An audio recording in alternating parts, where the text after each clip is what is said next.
I thought being kicked out of dinner was painful until I saw my mother hand my name tag to a stranger like I never existed. I did not scream. I just walked to my car and hit send on a message I had prepared for months. 5 minutes later, the front door flew open and their perfect world began to crumble. They had no idea they were standing in the doorway of a home that actually belonged to me. My name is Nora Chavez, and I am 34 years old. If you had asked me an hour ago who I was, I would have told you I was a daughter trying to bridge a gap that had been widening since I was 7. I would have told you I was a senior risk analyst for Harborstone Risk and Compliance, a woman who made her living finding the cracks in corporate armor that nobody else wanted to see. I would have told you I was the person bringing an $80 bottle of Cabernet to a dinner where I knew, with statistical certainty, that I would be the least welcome person in the room. But standing here now, with the gravel of the driveway biting into the soles of my heels and the engine of my sedan ticking as it cools behind me, I realize those definitions are outdated. I am not a daughter anymore. I am a ghost.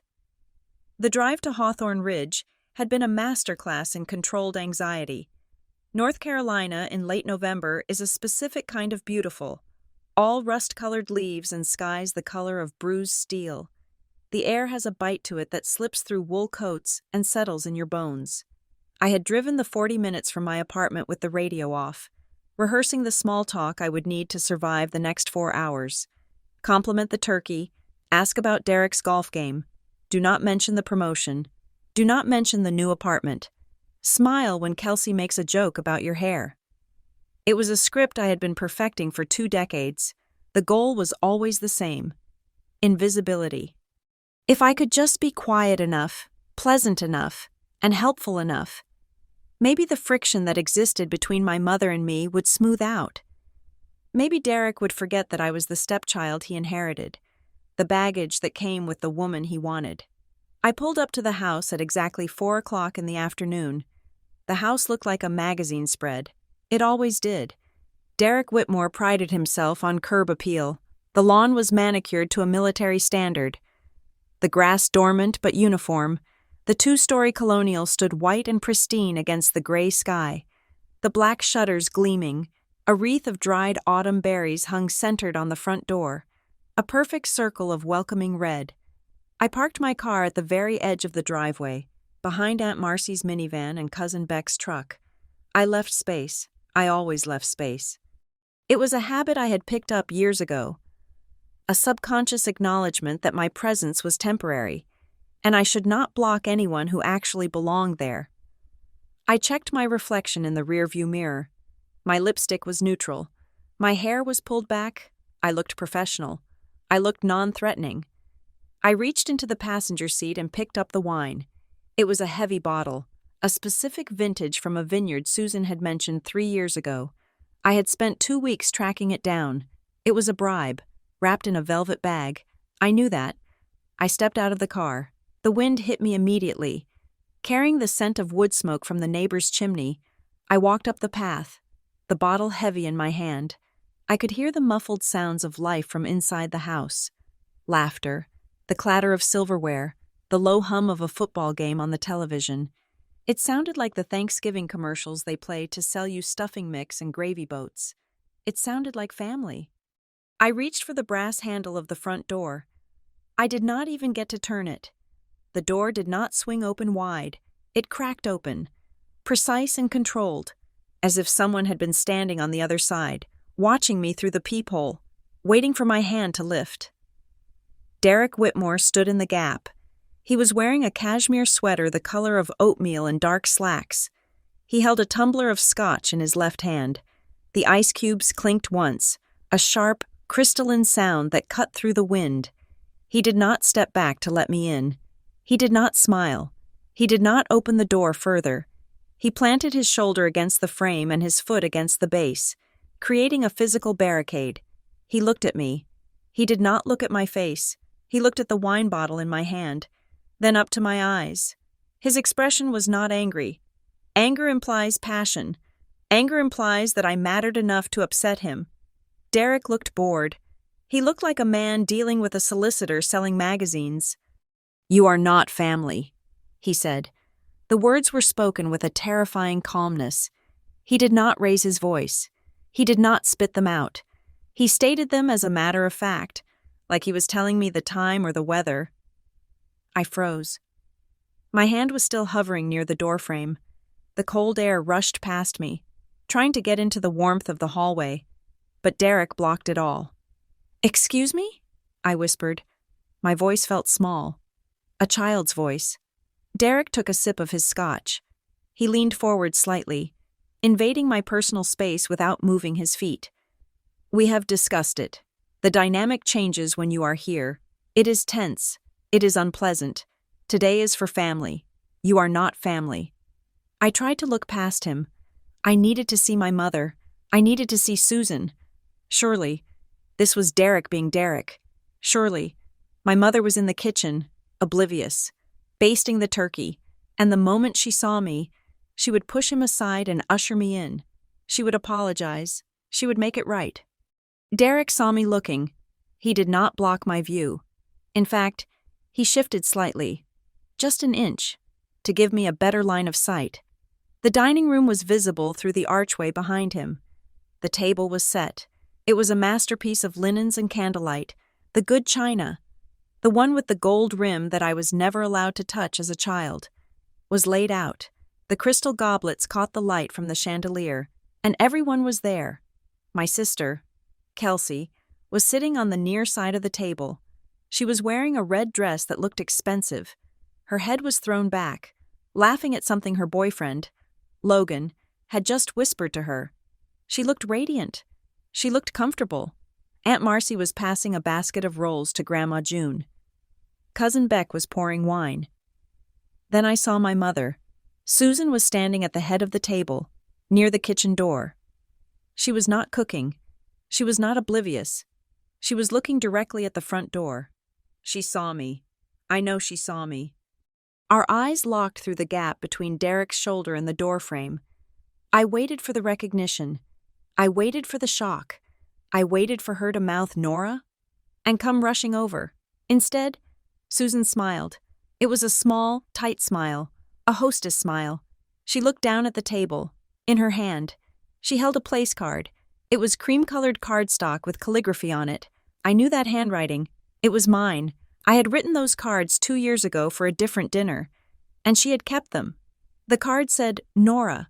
Susan did not look at me again. She looked at the empty chair next to Kelsey, the chair that should have been mine, the chair that was the only empty spot in the room, with a graceful, fluid motion. She placed the card on the table, but she did not place it in front of the empty chair. She reached across and placed it face down on the sideboard, burying it under a stack of napkins. Then, she picked up a different card. She placed it in front of Logan. Then, she reached for the empty chair, my chair, and she pulled it away from the table. She moved it to the wall. She closed the gap. She rearranged the spacing of the other chairs so that the void where I was supposed to be simply ceased to exist. The table was now perfect. There was no hole. There was no missing daughter. Kelsey saw her do it. Kelsey looked up, saw the chair move, saw the new arrangement. She looked toward the front door. She saw me standing in the cold. Kelsey did not look away. She raised her eyebrows slightly, a look of mock sympathy that dissolved instantly into a smirk. She turned back to Logan and took a sip of her wine. The rest of the room, Grandma June, Aunt Marcy, Mrs. Abbott from next door, they all kept eating. They kept talking. They had to have seen. The front door was open. Derek was blocking it. I was standing there, but nobody turned. Nobody waved. They were participating in a collective hallucination that I was not there. It was a masterclass in social erasure. I looked back at Derek. "Go home, Nora," he said. "Don't make a scene. Don't be dramatic. Just go." My grip on the neck of the wine bottle was so tight my knuckles were white. I could feel the pulse in my wrist hammering against the glass. The urge to scream was there, rising in my throat like bile. I wanted to throw the bottle through the sidelight window. I wanted to push past him and demand that Susan look me in the eye. I wanted to flip that perfectly set table, but that is what they wanted. I saw it in Derek's eyes. He was waiting for it. He was waiting for the explosion.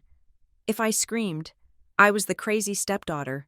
If I cried, I was the unstable woman who ruined Thanksgiving. If I fought, I proved his point. See? This is why she isn't family.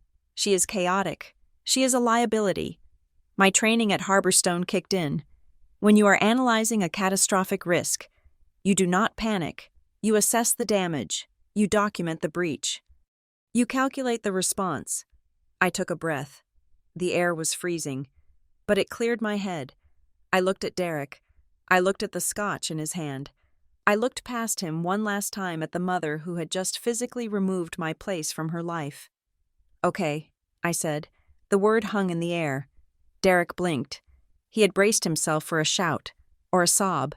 He had not braced himself for agreement. "Okay," I repeated. My voice was steady. It was the voice I used when I told a CEO that his compliance framework was illegal. It was the voice of someone who had already moved on to the solution. I did not hand him the wine. I did not ask him to tell my mother goodbye. I turned around. I walked down the brick steps. 1, 2, 3. I heard the door close behind me. It did not slam. Derek was too careful for that. A slam would attract attention. A slam would be dramatic. He simply clicked it shut. The sound of the latch engaging was soft, final, and absolute. I walked back to my car. The gravel crunched under my boots. The wind was picking up now, rustling the dry leaves in the perfectly raked flower beds. I opened the driver's side door and slid into the seat. The leather was cold. The car still smelled like my perfume and the faint, metallic scent of the heater. I placed the $80 bottle of wine in the passenger seat. It looked ridiculous there, a festive object in a silent car. I did not start the engine. I sat there for a moment, staring at the house. Through the front window, I could see the glow of the chandelier. I could see the silhouettes of people moving. They were safe. They were warm. They were together. They thought the problem had been solved. They thought the Nora issue had been handled at the door. Quietly, efficiently, without disrupting the appetizers. I reached into my purse and pulled out my phone. My hands were not shaking. That surprised me. I expected to be trembling, but I was rock steady. A cold clarity had washed over me, displacing the hurt. The hurt would come later. I knew, tonight, in my empty apartment, the hurt would come. But right now, there was only the cold, hard logic of the transaction. I opened my messages. I had a draft saved. I had written it in October, on a night when I couldn't sleep, a night after Derek had called me difficult for asking a question about a trust document. I had never intended to send it. It was a safety valve, a fantasy, a way to vent my frustration into the digital void. But today, they had not just been rude. They had not just been mean. They had erased me. I opened the group chat named Whitmore Family Thanksgiving. It included everyone: Susan, Derek, Kelsey, Logan, Aunt Marcy, Cousin Beck, even the pastor, Wade, who I knew was sitting at that table right now saying grace. I attached the file. It was a large file. It contained audio recordings. It contained screenshots. It contained a video from last Christmas that nobody knew existed. I typed a single sentence to go with it. If you are at that table, you deserve to know what you have been laughing with. I looked at the house one last time. I saw Susan walk past the window, a platter of turkey in her hands. She looked happy. She looked relieved. I pressed send. The progress bar swooshed across the screen. Delivered. I did not turn the key. I did not put the car in reverse. I just sat there, in the cold, watching the house. I watched the window, because I knew something they didn't. The door they had just closed on me wasn't a barrier. It was the lid of a pressure cooker, and I had just turned up the heat. 1 minute passed. I saw the first head turn inside the dining room. It was Aunt Marcy. She reached into her pocket. The show was about to start. In my family, love was never a feeling. It was a performance review, and I was the employee who was permanently on probation. Sitting in my car, waiting for the digital bomb to detonate inside that pristine White House, I found myself thinking about the concept of evidence. Most people think memories are enough. They think that if you remember how much something hurt, that makes it real. But in the house of Susan and Derek Whitmore, memory was a malleable thing. It was clay that they reshaped every morning until the ugly parts were smoothed over, and the only thing left was a sculpture of a happy family that never actually existed. I learned very early on that there was a scorecard. It was invisible, but it hung over the dinner table every single night. My mother, Susan, had a memory like a steel trap, but it was selective. It was a weaponized archive of my failures. She could recall with crystal clarity the time I spilled grape juice on her beige carpet when I was 8 years old. She could quote the exact tone of voice I used when I talked back to her in 1999. She held on to these things like precious gems, polishing them, bringing them out whenever she needed to remind me of my place. But my achievements? They were written in disappearing ink. When I graduated with honors, she smiled and said it was nice, but followed it up by asking why my hair looked so frizzy in the graduation photos. When I got my first promotion, she asked if the raise was enough to finally buy a decent car, implying the one I had was an embarrassment to her driveway. To Susan, my successes were accidents. My failures were my character. Then there was Kelsey. If I was the employee on probation, Kelsey was the CEO's daughter who had been given a corner office just for existing. She was the cute one, the easy one, the ray of sunshine. I remember a distinct afternoon when we were teenagers. Kelsey had forgotten to lock the back gate, and our golden retriever had gotten out. He was missing for 3 hours. The entire neighborhood was out looking. When we finally found him, muddy but safe, my mother just hugged Kelsey. She held her while Kelsey cried, stroking her hair, telling her it was okay, that it was just a mistake, that she was just a child. 2 weeks later, I forgot to empty the dishwasher before school when I came home. The silence in the kitchen was so heavy it felt like physical pressure. My mother didn't yell. She just sat there, staring at the closed dishwasher, and told me that my selfishness was exhausting. She told me that I clearly didn't care about anyone else in the house. She spun a narrative where a dirty fork was proof of a moral deficiency. That was the dynamic. Kelsey made mistakes. I committed crimes. Kelsey had feelings. I had an attitude. When Susan married Derek, I foolishly hoped things might change. I thought a third party, a neutral observer, might see the imbalance. I thought he might be an arbitrator. I was wrong. Derek didn't bring fairness. He brought corporate strategy.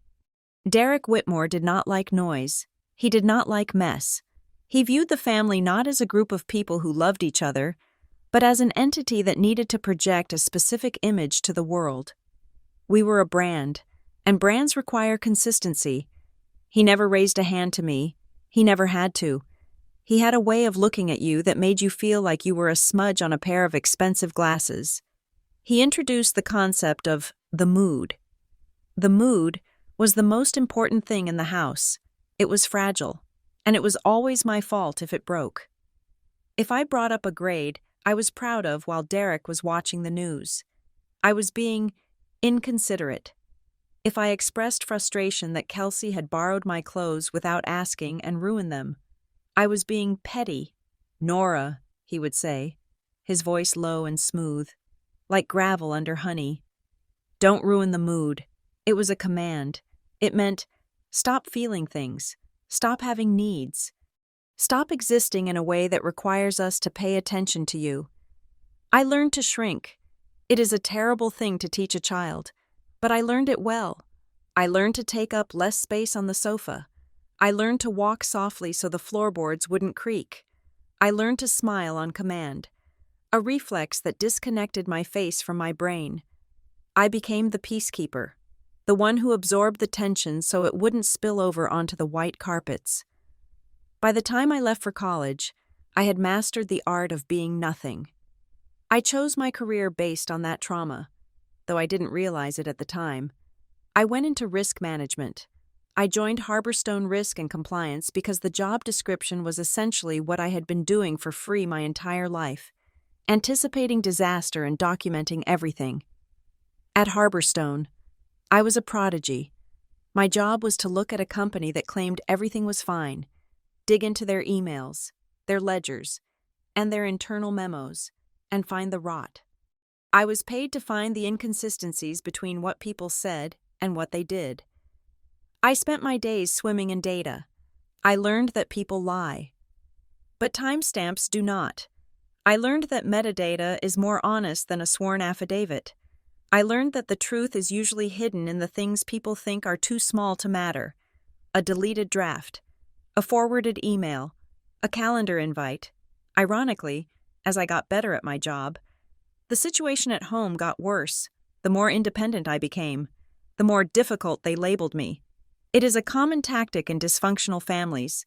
When the scapegoat stops accepting the blame, the family doesn't apologize. They just shout louder. Every time I tried to set a boundary, they had a label ready for me. If I said I couldn't come over for dinner because I had to work, I was selfish. If I told my mother that her comments about my weight were hurtful, I was sensitive. If I pointed out that Derek had promised to help me with my car and then forgotten, I was ungrateful. "You are so dramatic, Nora," my mother would sigh, looking at Kelsey for confirmation. "Everything is always a production with you." "She acts like a victim," Derek would agree, shaking his head as if he were disappointed in my lack of fortitude. "It is unstable behavior." Unstable. That was their favorite word. It was a brilliant word. Really, if you call someone unstable enough times, anything they say becomes invalid. If I am unstable, then my memories are suspect. If I am unstable, then my anger is irrational. If I am unstable, then they are not abusers. They are saints for putting up with me. For years, I almost believed them. Maybe I was the problem. Maybe I was too sensitive. Maybe I was remembering it wrong. Then came the night that changed everything. It was 3 years ago, just before Christmas. I was visiting for the weekend, sleeping in my old room, which had been turned into a guest room that felt more like a museum display than a place where humans slept. I had gone downstairs at 2 a.m. to get a glass of water. The house was dark, but voices were drifting from the den. The door was cracked open. Derek and Susan were having a nightcap. They were laughing. It was a warm, intimate sound that I was rarely privy to. I stopped. I didn't mean to eavesdrop. But then I heard my name. "Nora is actually doing well at that firm," my mother said. There was surprise in her voice, as if my competence was a parlor trick. "She is capable," Derek said. I heard the clink of ice against glass. "She just needs to be managed, like a project. I worry she's going to blow up one of these days," Susan said. "She has that look in her eyes lately, like she is keeping score." Derek laughed. It was a dry, dismissive sound. "Let her keep score," he said. "Who is going to believe her? She is the emotional one. We are the stable ones. That is the narrative. Susan, besides." He paused, and I held my breath in the hallway darkness, clutching my empty glass so hard I thought it would shatter. "She is useful when she is quiet," Derek said. "As long as she is chasing our approval, she will do whatever we want. The moment she stops being useful, we will cut her loose. But for now, let her think she has a chance." She is useful when she is quiet. Something inside me snapped. It wasn't a loud snap. It wasn't a breakdown. It was the sound of a circuit breaker finally tripping to save the system. I didn't storm into the room. I didn't scream. I didn't cry. I turned around, walked back up the stairs, and sat on the edge of the guest bed. For the first time in my life, I saw them clearly. They weren't my parents. They were my adversaries. This wasn't a family dynamic. It was a hostile work environment. That night, I opened my laptop. I created a folder. I named it Insurance. I started that very night. I wrote down the conversation I had just heard, verbatim, noting the time and date. From that moment on, I became a spy in my own life. I didn't do it for revenge, not at first. I did it for sanity. I needed proof that I wasn't the crazy one. I needed a reference point. When they gaslit me, I wanted to be able to open a file and see the truth staring back at me. I saved everything. When Susan sent me a text message criticizing my appearance and then claimed she never said that 2 days later, I screenshotted it. When Derek left a voicemail threatening to cut me out of the will if I didn't sign a document without reading it, I exported the audio file. When Kelsey sent emails mocking our grandmother's dementia to her friends and accidentally copied me, I archived the thread. I recorded dinners where they spoke about me as if I wasn't there. I saved the passive-aggressive birthday cards. I documented the financial requests they made while simultaneously telling people I was a burden. I became the actuary of their cruelty. For 3 years, I collected data. I let them call me dramatic. I let them call me unstable. I let them think they were winning. Because every time they opened their mouths to hurt me, they were just adding another line item to the spreadsheet. They thought I was weak because I stayed silent. They didn't understand the discipline of my silence. They didn't know that in my line of work, you don't present the findings until the audit is complete. I sat in my car, staring at the phone in my hand. The file I had just sent was the culmination of 3 years of being useful. They wanted the mood. They wanted a quiet, perfect family image. Well, I was about to give them a review they couldn't delete. The audit was finished, and it was time to publish the results. Truth be told, I had a plan for today that did not involve grand gestures or social warfare. My original itinerary for this Thanksgiving was pathetic. But it was peaceful. It involved flannel pajama bottoms, a bottle of cheap Pinot Grigio that I did not have to share, and an order of pad thai from the place down the street that stays open 365 days a year. I was going to turn off my phone. I was going to binge-watch a documentary series about competitive cheerleading. I was going to pretend that the fourth Thursday in November was just a Thursday. I had the takeout menu on the counter. I had the wine breathing. I was ready to disappear into the comfort of my own solitude.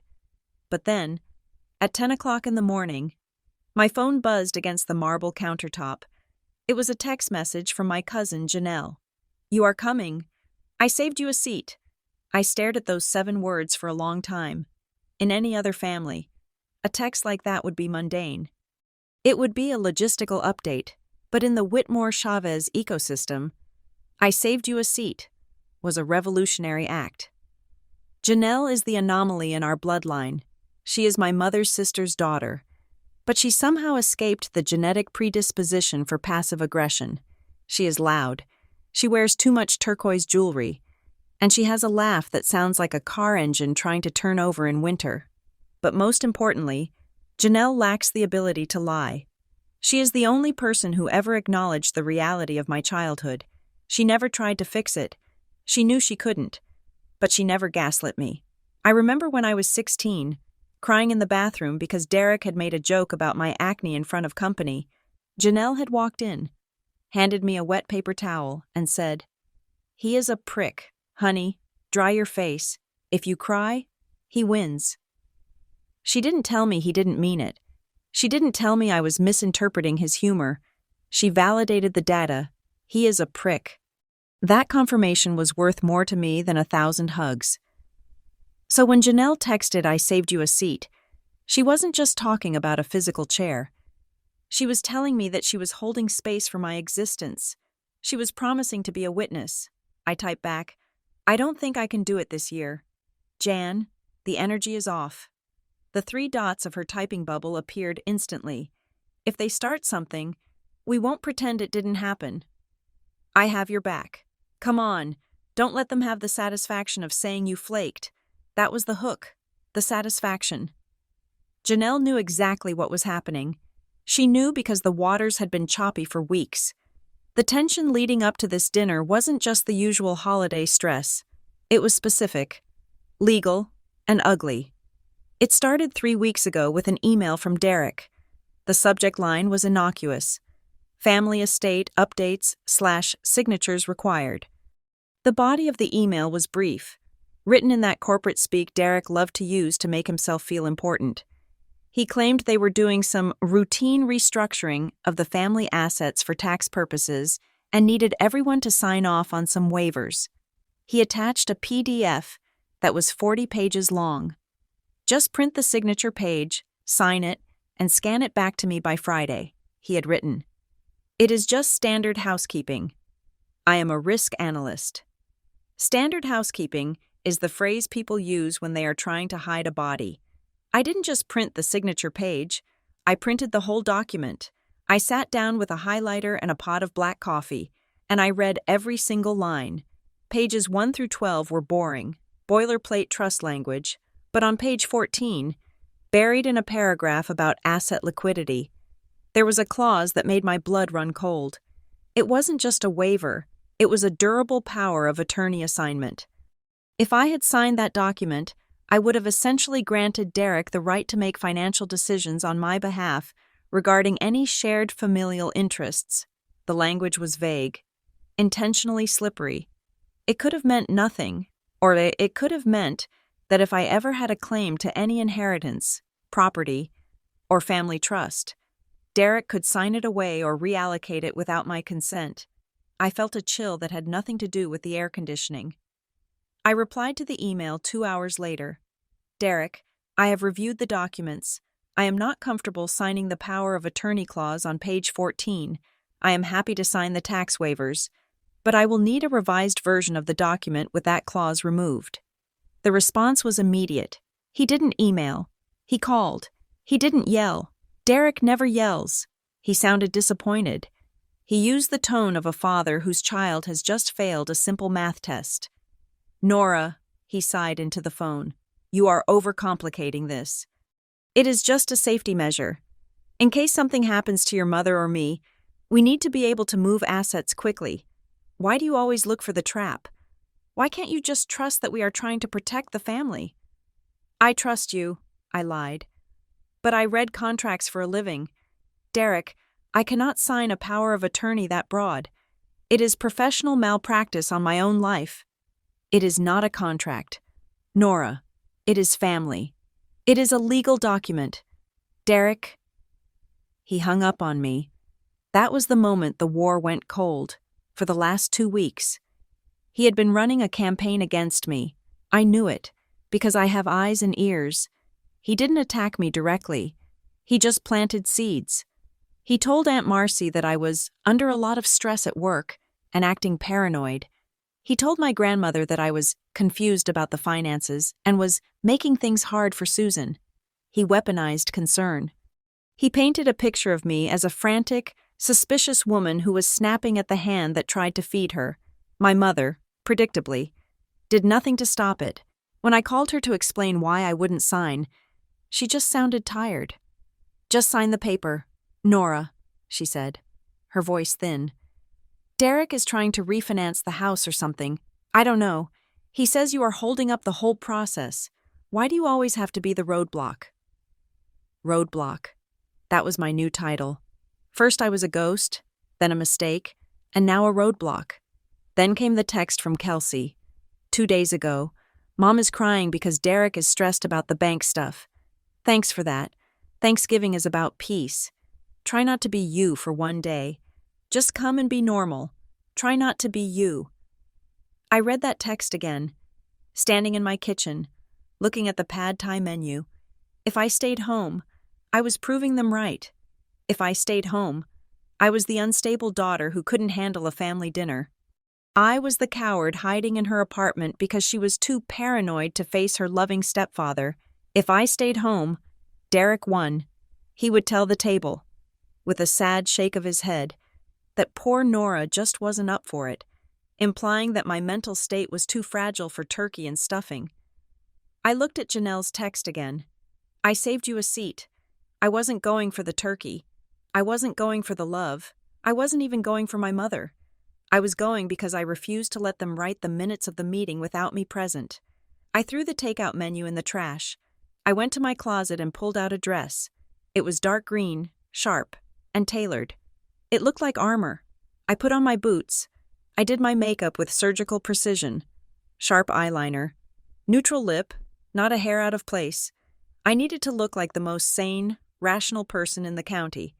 Before I grabbed my keys, I sat down at my computer one last time. I opened the folder. Insurance. I checked the files. The audio recording of Derek threatening me about the signature was there. The screenshots of Kelsey's nasty texts were there. The video of Susan mocking me to her friends was there. I organized them into a single, compressed file. I uploaded it to a cloud server. Then, I drafted the message. I added the recipients. Janelle. She was the safety valve. Aunt Marcy. She was a gossip. But she had a moral compass. Grandma June. She was old. But she was the matriarch. Cousin Beck. He was neutral. Mrs. Abbott. The neighbor who was always invited. And Logan, Kelsey's boyfriend, the poor guy who had no idea what he was marrying into. I even added Pastor Wade. That was a stroke of inspiration. He was a man of God, but he was also a man who hated hypocrisy. I didn't hit send. Not yet. I just synced the draft to my phone. It was my nuclear option. I told myself I wouldn't use it.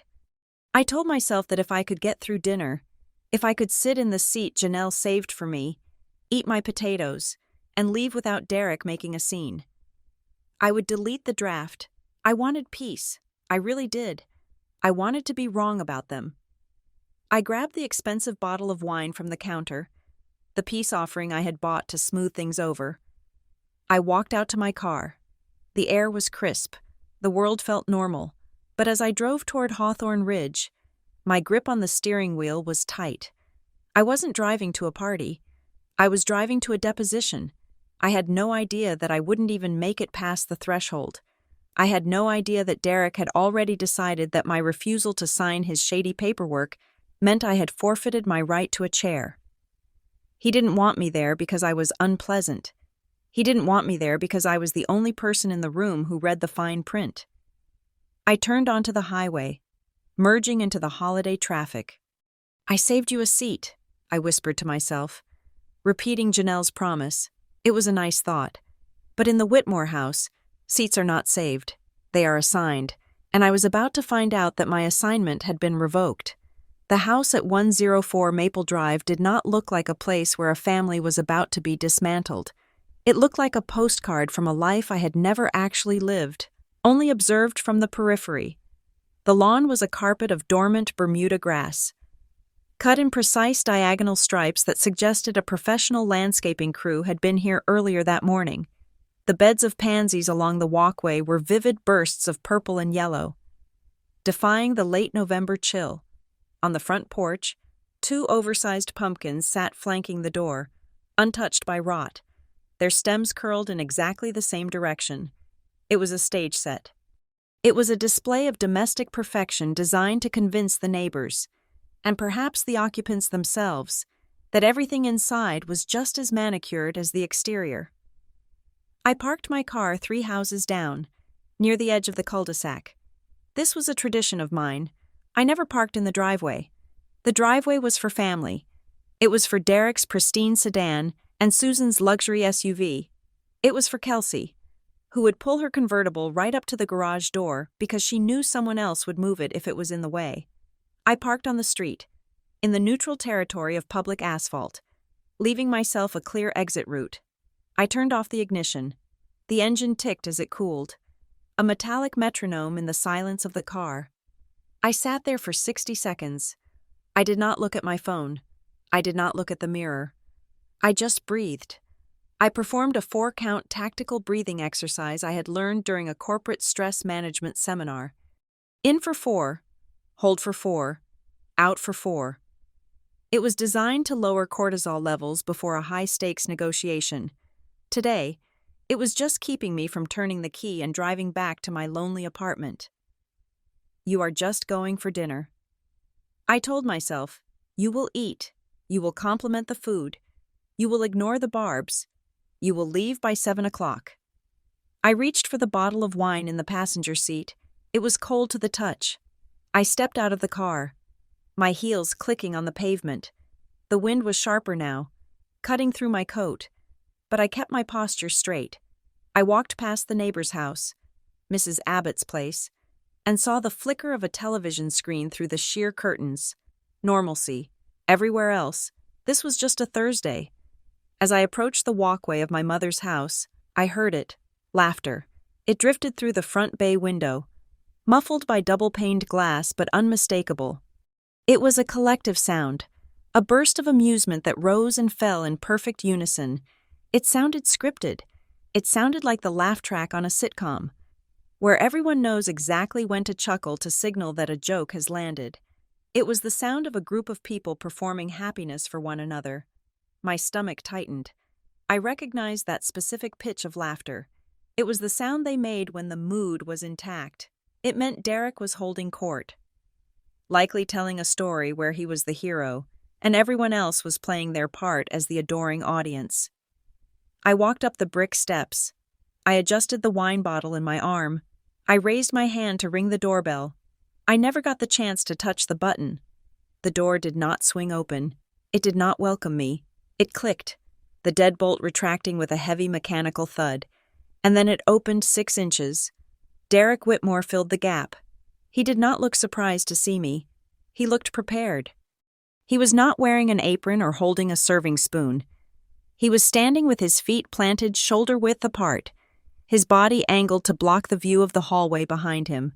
It was the stance of a bouncer at an exclusive club, or a security guard at a bank vault. He held a crystal tumbler of amber liquid in one hand.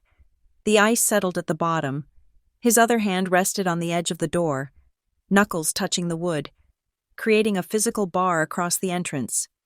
"Nora," he said. He did not say it like a greeting. He said it like he was identifying a problem on a spreadsheet. "Hello, Derek," I said, forcing a smile that felt tight on my face.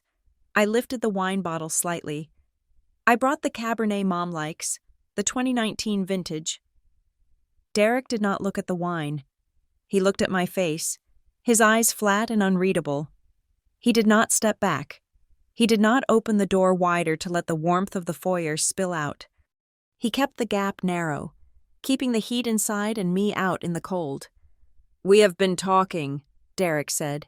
His voice was low, modulated so that the people inside wouldn't hear, but loud enough that the finality of his tone hit me like a physical blow. "The energy in the house is good right now. Everyone is happy. It is calm." I blinked, confused. "I am glad to hear that. I just want to—" "When you come in," he interrupted, smooth and relentless, "the energy changes. You bring a heaviness, Nora. You bring tension. And frankly, after the way you handled the paperwork situation this month, I don't think anyone has the appetite for your drama today." "I didn't bring drama," I said, my voice steady despite the rapid thumping of my heart. "I brought wine, and I'm here to see my mother." Derek took a slow sip of his drink. He savored it, letting the silence stretch, letting me feel the weight of his authority. "Susan agrees with me," he said. I looked past him. I had to see her. I shifted my weight, trying to peer through the space between his arm and the doorframe. "Mom?" I called out. Not loud, just enough. Derek shifted to block me, but he was a fraction of a second too slow. Or perhaps he wanted me to see. He moved just enough that the dining room came into view. It was a tableau of Thanksgiving perfection. The chandelier was dimmed to a warm glow. The table was laden with silver serving dishes. And there was my mother. Susan was standing near the head of the table. She was wearing a cream-colored sweater and pearls. She looked beautiful. She looked soft. She heard my voice. I know she did, because her head snapped up. She looked toward the door. For one fleeting second, I saw panic in her eyes. It was the look of a woman who hates confrontation more than she loves her child. But then, she saw Derek's back. She saw him holding the line, and the panic vanished, replaced by a cool, detached resolve. She did not come to the door. She did not wave me in. She looked down at the table. Directly in front of her was a place setting. It was my spot. It had always been my spot, on the left side, near the kitchen door so I could help clear the plates. There was a name card there. I could see the calligraphy from here. Nora. Susan reached out. Her hand was steady. She picked up the name card. She didn't crumple it. She didn't throw it away. She simply held it for a moment, looking at it as if it were a piece of junk mail she had found on the counter. Then, with a chillingly casual motion, she walked over to the sideboard and placed it face down under a stack of unused napkins. It was a burial. Then, She walked back to the table. She picked up another card from the stack of spares. She placed it on the empty plate where mine had been. Then she looked up at Logan, Kelsey's boyfriend, who was standing awkwardly by the wall, holding a beer. "Logan, honey," I heard her say, her voice muffled but audible. "Why don't you sit here? Next to Kelsey. There is more room on this side." She pulled the chair out. My chair. "You are not family," Derek said to me, drawing my attention back to the door. He said it as if he were commenting on the weather. "It is raining. The sky is blue. You are not family." "Excuse me?" I whispered.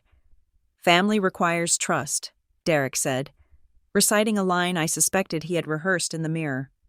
"Family requires cooperation. You have made it very clear that you view us as adversaries. You view our financial security as a threat. If you cannot sign a simple paper to help this family, you do not get to sit at the table and eat the food this family provides." Inside, Kelsey had noticed the commotion. She looked toward the door. She saw me standing there, half obscured by Derek's bulk. She didn't look sad. She didn't look angry. She looked annoyed. She let out a sigh that I could see in the slump of her shoulders. She turned to Logan and said something. I read her lips. Why is she like this? Logan looked at the door, then back at the empty chair Susan was offering him. He looked trapped. He was a nice guy. Generally, he didn't want to be part of a cruelty, but he was also a guest. He was weak. He looked at Susan's expectant smile, and he made his choice. He sat down in my chair. He unfolded the napkin and placed it in his lap. The gap at the table closed. The symmetry was restored. The visual evidence of my existence was gone. Derek watched me watching them. He was studying my face, looking for the crack. He wanted me to scream. He wanted me to try to push past him. He wanted me to verify every lie he had told them about my instability. If I yelled, he could close the door and say, "See? She is hysterical." If I cried, he could say, "See? She is too fragile." He was baiting me. He was waiting for the explosion so he could justify the exclusion. My hand tightened on the neck of the wine bottle. The glass was hard and cold against my palm. 1,000 screams rose in my throat. I wanted to ask my mother how she could replace me with a man her daughter had been dating for 6 months. I wanted to ask Kelsey why my absence was a relief to her. I wanted to ask Derek what legal statute gave him the right to define my bloodline. But then, the training kicked in. The cold, analytical part of my brain that Harborstone paid me for took over the cockpit. Objective: they want a reaction to delegitimize you. Strategy: deny the asset. I looked at Derek. I looked him right in the eyes. I didn't frown. I didn't scowl. I relaxed my face into a mask of absolute neutrality. "Okay," I said. Derek blinked. The word didn't compute. He had prepared a rebuttal for an argument I didn't make. His mouth opened slightly, then closed. "Okay?" he repeated, suspicious. "You have made your position clear," I said. My voice was level, devoid of the tremor he was hoping for. "You don't want me here. The message is received." I didn't hand him the wine. Why would I give an $80 bottle of Cabernet to a bouncer? I took one step back. "Enjoy the dinner, Derek," I said. I turned around. I didn't stomp. I didn't run. I walked down the path with the same measured pace I had used to walk up it. I could feel his eyes boring into my back. He was confused. He was standing there in the open doorway, letting the cold air rush into his perfect house. Waiting for the other shoe to drop. He was waiting for me to turn around and shout an obscenity. He was waiting for the scene. I didn't give it to him. I reached my car. I opened the door and placed the wine carefully on the passenger seat. I got in. I closed the door. The sound of the car door closing was the only punctuation the interaction needed. I looked back at the house. Derek was still standing in the doorway, a silhouette against the warm light. He looked smaller from here. He looked less like a guardian and more like a man who had just realized he had locked himself in with the wrong people. He closed the door. I was alone in the car. The silence rushed back in. My hands were shaking now, just a little, a fine tremor in the fingers, not from fear, from adrenaline, from the sheer, breathtaking violence of what had just happened. They hadn't just uninvited me. They had rewritten the cast list in real time. I looked at the house one last time. I could imagine them inside. Susan pouring the wine, Logan awkwardly complimenting the turkey, Kelsey making a toast to peace. They were breathing a sigh of relief. The problem was gone. The glitch in the matrix had been deleted. I reached for my phone. The screen was bright in the darkening cabin. I opened the draft I had saved. The file was large. The caption was short. If you are at that table, you deserve to know what you have been laughing with. I thought about the look on Susan's face when she moved my name card. It wasn't malice. It was efficiency. That was what hurt the most. It was the efficiency of a woman cleaning up a spill. I hovered my thumb over the send button. Derek thought he had blocked the door. He didn't realize that in the digital age, walls don't matter. He thought he was the gatekeeper. He didn't know I had a master key. I pressed the button. The message swooshed away. I didn't start the car. I didn't leave. I leaned back in the seat and watched the front window. "Happy Thanksgiving," I whispered to the cold air. Then, I waited for the phones to start ringing. The silence inside my sedan was absolute. It was the kind of heavy, pressurized silence that exists in the center of a storm, or inside a vault just before the lock tumblers click into place. The engine was dead. The heater was off. The only light came from the screen of my smartphone, casting a pale, ghostly blue glow across my hands. Beside me, on the passenger seat, the bottle of Cabernet lay in the shadows. 10 minutes ago, it had been a peace offering. It had been a heavy, glass olive branch intended to buy me 4 hours of tolerance. Now, it looked like a foolish artifact from a civilization that had already been destroyed. It was a prop for a play that had been canceled. I picked up my phone. My thumb hovered over the folder icon. I had named it Tax Documents to ensure that if anyone ever glanced at my screen, they would die of boredom before they tried to open it. But inside, it was not tax documents. It was the black box recorder of the Whitmore family crash site. I tapped the folder. It opened instantly. There were 24 files in total. I did not need 24. Overloading the jury is a rookie mistake in litigation. You do not drown them in data. You give them the smoking gun, and you let them stare at the smoke. I needed a narrative. I needed a highlight reel that would strip away the veneer of loving family and expose the rot underneath. I selected the first file. It was a voice memo from August. I remembered the day clearly. I had been visiting for a weekend barbecue. I had left my phone on the kitchen counter while I went to the bathroom. They thought I was out of earshot. They thought I was gone, but I had hit record before I walked away. It was a habit I had developed after the third time Derek denied saying something he had said 5 minutes prior. I pressed play, keeping the volume low. Derek's voice filled the car. Tinny, but unmistakable. "She is a liability. Susan, that is the only word for it. If she finds out about the second mortgage before we get the trust restructure signed, she will ask questions. She always asks questions. We need to frame it as her being difficult. If everyone thinks she is mentally unwell, nobody will listen to her when she starts talking about the money." Pause. Then my mother's voice. Soft. Compliant. "I know, Derek, but she is smart. She reads everything." "Then we make her doubt what she reads," Derek said. "We gaslight the room. It is not hard. She is desperate for approval. We use that." I paused the track. "She is desperate for approval. We use that." I felt a coldness spread through my chest that had nothing to do with the November air. It was the clinical detachment of a surgeon cutting into a tumor. There was no pain anymore. Pain requires hope. I had none left. I selected the second file. This one was a video. It was from last Christmas. I wasn't even in the room for this one. I had left early because I had a migraine, which was code for, "I cannot take another hour of Kelsey making fun of my job." I had forgotten my scarf and had come back to the front door. The window was open. I had recorded it from the porch. The video was shaky, framing the dining room table through the glass. Susan was holding a glass of wine, laughing. She was talking to Aunt Marcy and Mrs. Abbott. "Oh, Nora?" Susan said, waving her hand dismissively. "God, she is exhausting. It is like walking on eggshells. She imagines these slights. You know? She has this victim complex. I honestly think she makes things up just to get attention. I love her, obviously, but sometimes I wish she would just go away. It would be so much more peaceful." She laughed. It wasn't a nervous laugh. It was a genuine, relaxed chuckle. "She is just so heavy," Kelsey chimed in, appearing in the frame. "She sucks the air out of the room." I watched the video play out on my small screen. I watched my mother bond with her neighbors over the shared burden of her daughter's existence.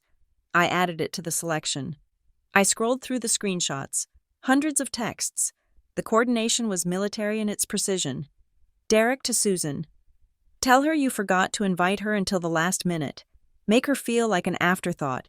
It keeps her off balance." Kelsey to Susan. "Do I have to sit next to her? She is so depressing." Susan to Derek. "She is asking about the grandfather clause in the deed again. I told her she was remembering it wrong. Did you fix the paper?" I selected the most damning ones. I stitched them together into a single media file. I trimmed the fat. I removed the dead air. But I kept the pauses, the incriminating silences where someone could have said, "That is mean," or "We shouldn't do that," but didn't. The final compilation was 4 minutes and 12 seconds long. 4 minutes and 12 seconds to dismantle 34 years of lies. I saved the file. I named it simply The Truth. Now came the distribution list. I opened my contacts. I did not select them at random. In my line of work, distribution lists are strategy. You have to know who will read, who will react, and who will broadcast. First, Janelle. She was my ally. She was the one who saved me a seat. She needed to know that I didn't flake. She needed to know that I didn't abandon her. She needed ammunition. She was the soldier inside the fortress, and I was airdropping her a weapon. Second, Aunt Marcy. Marcy was not evil, but she was a conduit. She could not keep a secret if her life depended on it. If Marcy saw this, the entire county would know by tomorrow morning. She was my broadcast signal. Third, Grandma June. This one hurt. Grandma was frail, but Grandma was also the source of the money. She was the one Derek was trying to manipulate. She needed to hear her son-in-law call her granddaughter a liability. She needed to know she was being played. 2. Fourth, Cousin Beck. Beck was the Switzerland of the family. He never took sides. He just wanted to watch football and eat pie. But neutrality in the face of oppression is complicity. He needed to see that his silence had a cost. Fifth, Mrs. Abbott, the neighbor, the witness. The woman who was sitting at that table right now, probably nodding along as Susan explained how sad it was that Nora couldn't make it. Mrs. Abbott was the court of public opinion. If the neighbors knew, Susan's mask would slip. Susan cared more about what the neighbors thought than she did about my soul. Sixth, Logan. I hesitated on this one for a fraction of a second. He was just a boyfriend. He was collateral damage, but he was sitting in my chair. He was currently acting as the replacement part in their machine. He deserved to know what kind of machine he had plugged himself into. And then, the seventh name, the wild card, Pastor Wade. He was a friend of the family. He was there every Thanksgiving to say grace. He was a man who preached about truth and honor and the sanctity of the family unit. He was currently sitting at the head of the table, likely praising Derek for his hospitality. Sending this to him was the nuclear option. It was taking the private shame and dragging it into the sanctuary. It ensured that there could be no sweeping this under the rug. Derek could lie to Marcy. He could gaslight Grandma. But he could not explain away a voice recording of his own malice to his spiritual advisor. I added his name to the list. 7 people. 7 phones that were currently sitting in pockets or purses inside that dining room. I typed the message. I didn't write a manifesto. I didn't write a sob story. I didn't explain why I was hurt. Explanations are for people who are negotiating. I was not negotiating. I was executing a judgment. I am done being quiet. Watch this before you defend them. It was clean. It was cold. It was final. My thumb hovered over the blue arrow, and then, for one terrible, human second, I froze. The conditioning of a lifetime rose up to stop me. The voice in my head, the voice they had planted there, started to scream. Don't do it. It is too much. You will ruin the holiday. You will embarrass them. You will never be allowed back. Maybe you are overreacting. Maybe Derek didn't mean it that way. Maybe if you just go home and stay quiet, they will love you next year. My finger trembled. The urge to delete the draft and drive away was overwhelming. It was the path of least resistance. It was the path of the good daughter. I could just go home, eat my pad thai, and cry into my pillow, and they would never know that I had almost fought back. I looked up at the house. I saw the glow of the dining room window. I saw the silhouette of my mother moving around the table, and then I saw it again. The memory hit me with the force of a physical slap. I saw the name tag. I saw the way she picked it up, not with anger, not with sadness, but with a smile. She had smiled as she erased me. She had smiled as she handed my identity to a stranger. That smile was the key. If she had looked conflicted, maybe I would have hesitated. If she had looked sad, maybe I would have driven away. But she had smiled. She was relieved to be rid of me. She was happy to trade her daughter for a seamless dinner party. That smile told me everything I needed to know. They didn't hate me because I was bad. They hated me because I was inconvenient, and they were never, ever going to love me, no matter how quiet I became. The tremor in my hands stopped. The good daughter died in that front seat. She was replaced by something harder, something sharper. I was not a daughter anymore. I was a mirror, and I was about to show them exactly what they looked like. I pressed send. The screen flashed. The progress bar zipped across the top. Sent. The word appeared on the screen, small and innocent, but it carried the weight of a gavel banging down. I lowered the phone. I did not put the key in the ignition. I did not buckle my seatbelt. A normal person would run. A normal person would drop the grenade and drive as fast as they could to the next county. I stayed. I rolled down my window just an inch. The cold air hissed into the car, carrying the scent of wood smoke and dead leaves. I turned my body toward the house. I watched the front window. It was like watching a movie screen before the opening credits. The house was still. The light was warm. From the outside, it was the picture of American prosperity. But I knew the data was traveling. I knew that invisible signals were beaming down from a cell tower, cutting through the roof, penetrating the walls, and landing in the pockets of the people eating turkey. It would take a minute, maybe two. Someone would feel the buzz. Someone would check their screen. Thinking it was a happy Thanksgiving text from a distant relative, they would see the group chat. They would see the file. They would see the caption. Curiosity is a powerful instinct. They would press play. I checked the time on the dashboard clock. 4:14 p.m. The appetizers were likely being cleared. The mood was likely high. Derek was likely pouring another glass of wine. Feeling the warm satisfaction of a man who has successfully defended his castle. He didn't know the enemy was already inside the walls. I sat back, crossed my arms over my chest, and fixed my eyes on the dining room window. I wasn't family anymore. I was the audience, and the show was about to get very, very interesting. The vibration of my phone against the center console was not a gentle buzz. It was a spasm. It happened exactly 2 minutes after I hit send. I looked down. It was Janelle. Nora, what did you just send? There was no punctuation at the end of her sentence, but I could feel the breathless shock in the text.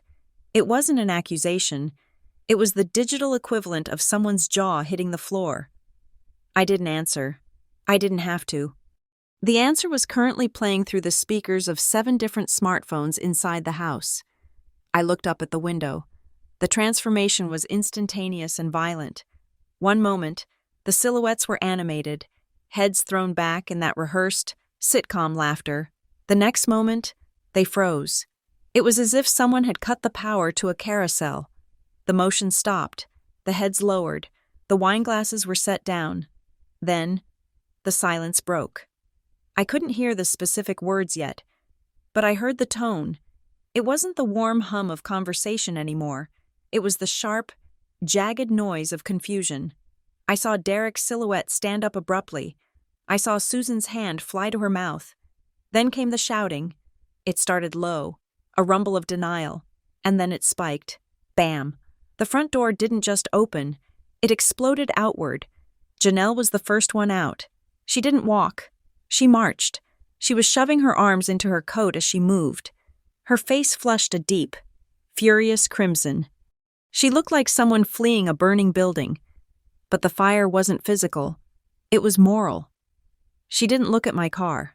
She didn't look at me. She stormed past the pumpkins, past the manicured flower beds, and stood on the lawn, sucking in the cold air like she had been suffocating. She held her phone in her hand like it was a contaminated object. Behind her, the hallway was a tunnel of chaos. "It is taken out of context." That was Derek. His voice carried all the way to the street. It was a desperate, strangulated yell. He wasn't using his smooth, corporate baritone anymore. He was screeching. "She is editing things. She is trying to ruin the holiday. Put the phones away." "You said she was paranoid." That was Aunt Marcy. Her voice was shrill, piercing through Derek's defense. Marcy appeared in the doorway a second later. She wasn't marching like Janelle. She was stumbling. She looked pale. She was clutching her purse to her chest with both hands. She stopped on the porch, looking back into the house with an expression of pure revulsion. "I can't unhear that, Susan," Marcy said. She wasn't shouting. She was stating a fact. "I can't unhear you laughing at her. Marcy, please, it was just a bad day." My mother's voice floated out, thin and frantic. "You know how Nora gets. We were just blowing off steam. It doesn't mean anything." "You called her a liability," Marcy said, her voice trembling. "You sounded happy about it." Marcy turned and walked down the steps. She walked right past Derek, who had appeared at the threshold, his face a mask of purple rage. She ignored him completely. She walked toward her car, shaking her head, muttering to herself. "Sick," Derek spat. Looking out into the darkness where I was parked, he couldn't see me clearly through the glare of the porch light, but he knew I was there. "You are sick, Nora. This is stalker behavior. Who records their own family? Who does that?" He was trying to pivot. It was a classic deflection tactic. Ignore the evidence. Attack the method of collection.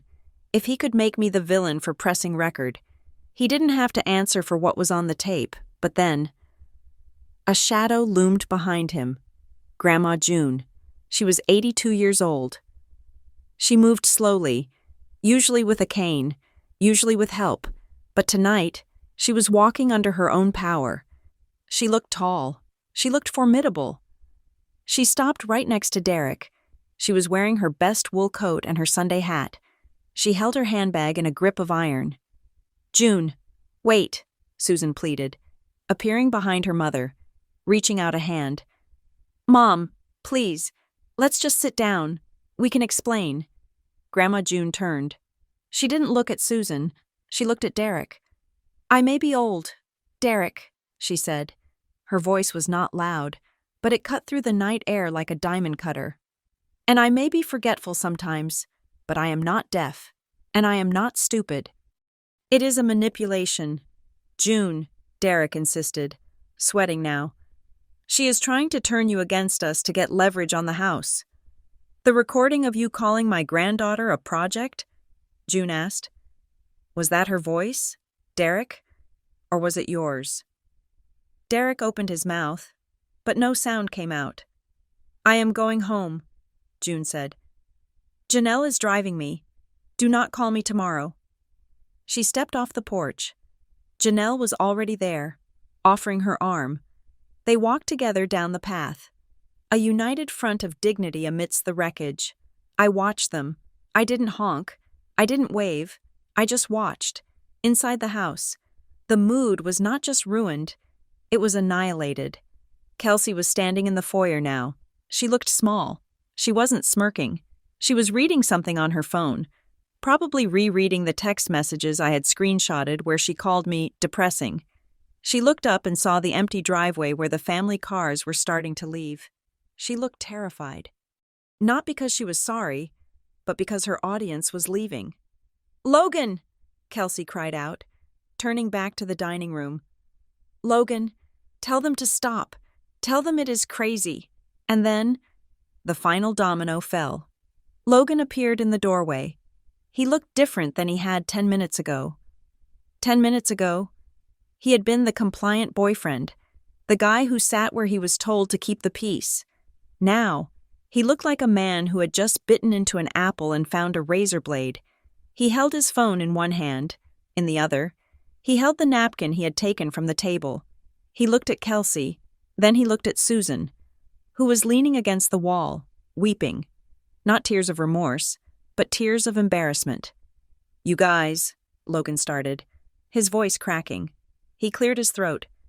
"You guys actually moved her chair." "It is just a chair, Logan," Kelsey snapped. "God, don't be so dramatic." "No," Logan said.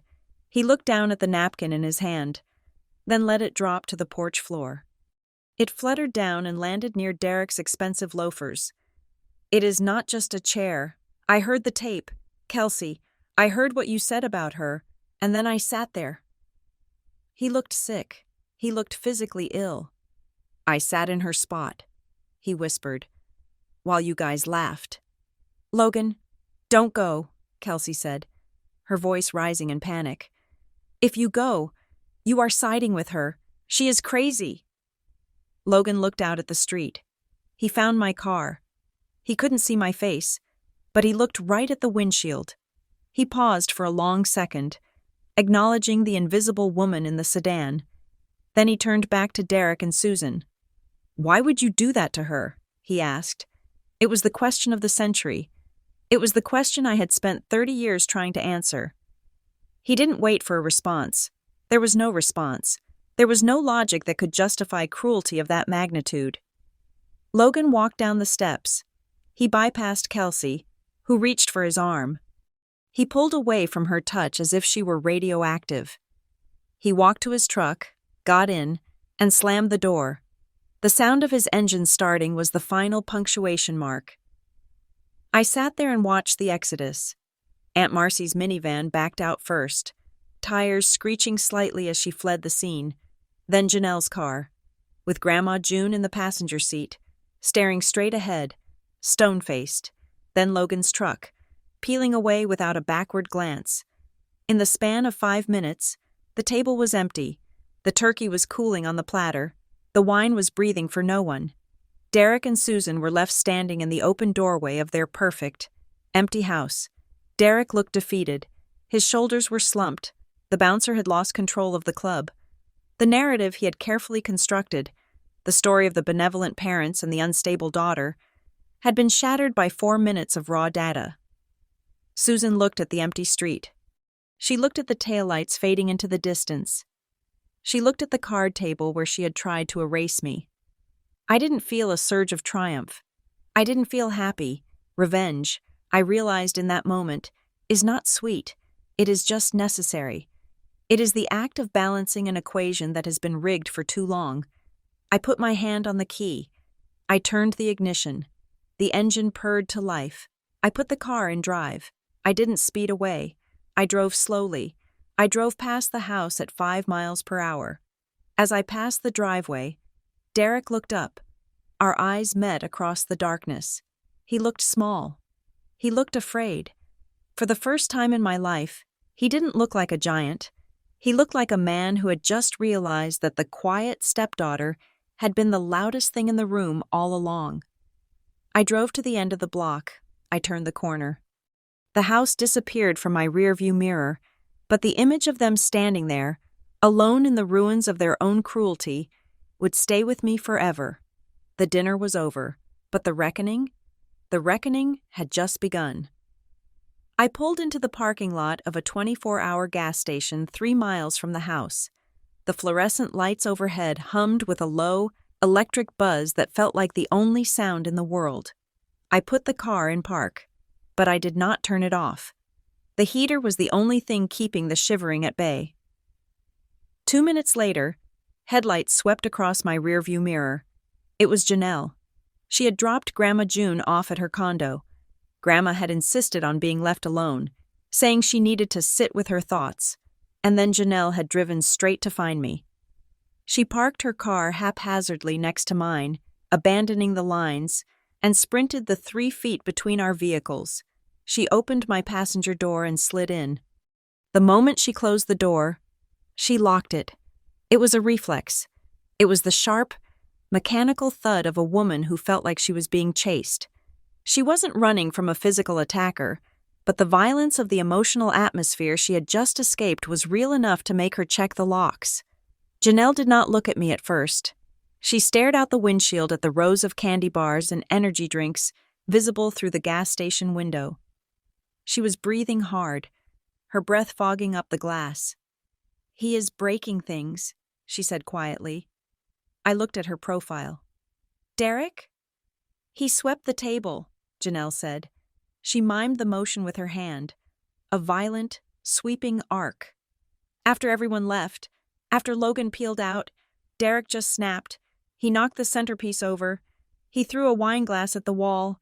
He kept screaming that you were a criminal, that you had wiretapped the house. I stared at the steering wheel. "And my mother?" Janelle finally looked at me. Her eyes were red, rimmed with the kind of exhaustion that comes from watching someone you love refuse to be saved. "Susan is not worried about you." "Nora," Janelle said, her voice trembling with anger. "She is sitting on the stairs crying, but she isn't crying because you are gone. She isn't crying because Derek is acting like a lunatic." "Let me guess," I said, my voice dry. "She is worried about Mrs. Abbott." Janelle let out a dark, humorless laugh. "Bingo." She kept saying, "How are we going to face the neighbors? How could Nora do this to us? This is so embarrassing." That is the word she used. Nora, embarrassing, not heartbreaking, not wrong, embarrassing. I nodded. It was exactly what I expected, yet hearing it confirmed felt like a final. Rusted nail being driven into a coffin. "She asked me if I could call you," Janelle continued. "She wanted me to tell you to delete the file from the group chat. She thinks if you delete it, she can tell everyone it was a deep fake or a prank." "I am not deleting anything," I said. "I know," Janelle said. She reached across the console and squeezed my hand. Her fingers were cold. "And I told her to go to hell." My phone, which was sitting in the cup holder, lit up. The screen flashed bright white in the dark cabin. "Incoming call. Mom." I watched the name pulse on the screen. A few seconds later, it stopped. Then it started again. "Incoming call. Derek." Then again. "Incoming call. Kelsey." They were taking turns. It was a coordinated assault, a frantic attempt to regain control of the asset that had just gone rogue. In the past, seeing those names would have made my heart race. I would have felt the conditioned urge to answer, to apologize, to fix it. I would have been terrified of their anger. But tonight, my hands were steady. I looked at the phone with the detachment of a biologist observing bacteria in a petri dish. I reached out and flipped the phone face down. "You are not going to answer?" Janelle asked. "No," I said. "I am done negotiating my own existence." We sat in silence for a moment. The gas station attendant inside was wiping down the counter, oblivious to the 2 women in the sedan outside who were watching their family structure disintegrate. Then, the phone buzzed again. It was a different vibration pattern, a single, long buzz. I frowned. I flipped the phone back over. The name on the screen made my breath hitch in my throat. Dad. I stared at it. Tom Chavez, my biological father. My parents had divorced when I was 5. Tom was not a bad man, but he was a quiet man, a conflict-avoidant man. When Susan married Derek, Tom had receded into the background. He had remarried, had a new life in Ohio, and while he sent birthday cards and called on Christmas, he had always maintained a polite, safe distance. He had never intervened in the way Susan treated me. He used to say things like, "Your mother is just intense," or, "You know how she is. Just try to get along. He had been the neutral party, the Switzerland who watched the war from across the border and sent thoughts and prayers. He never called me on Thanksgiving. Thanksgiving was Susan's holiday. I picked up the phone. Janelle watched me, her eyes wide. She knew the history. She knew that Tom never got involved. I slid my thumb across the screen.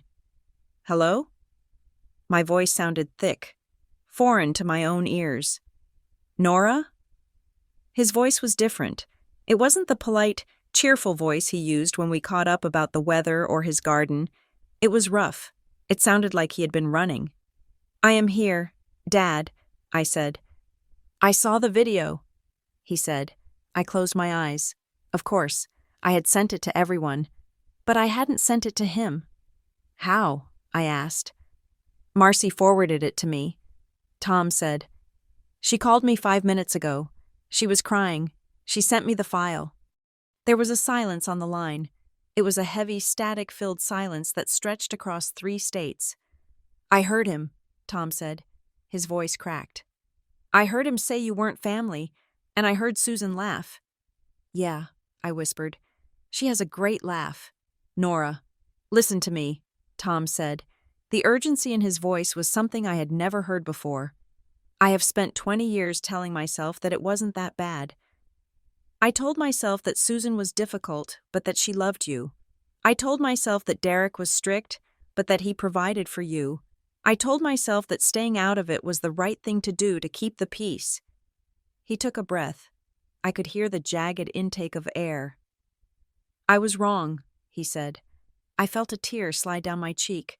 It was hot and fast. I didn't wipe it away. I am so sorry, Tom said. I left you there. I left you in that house with those people because I was too cowardly to fight her.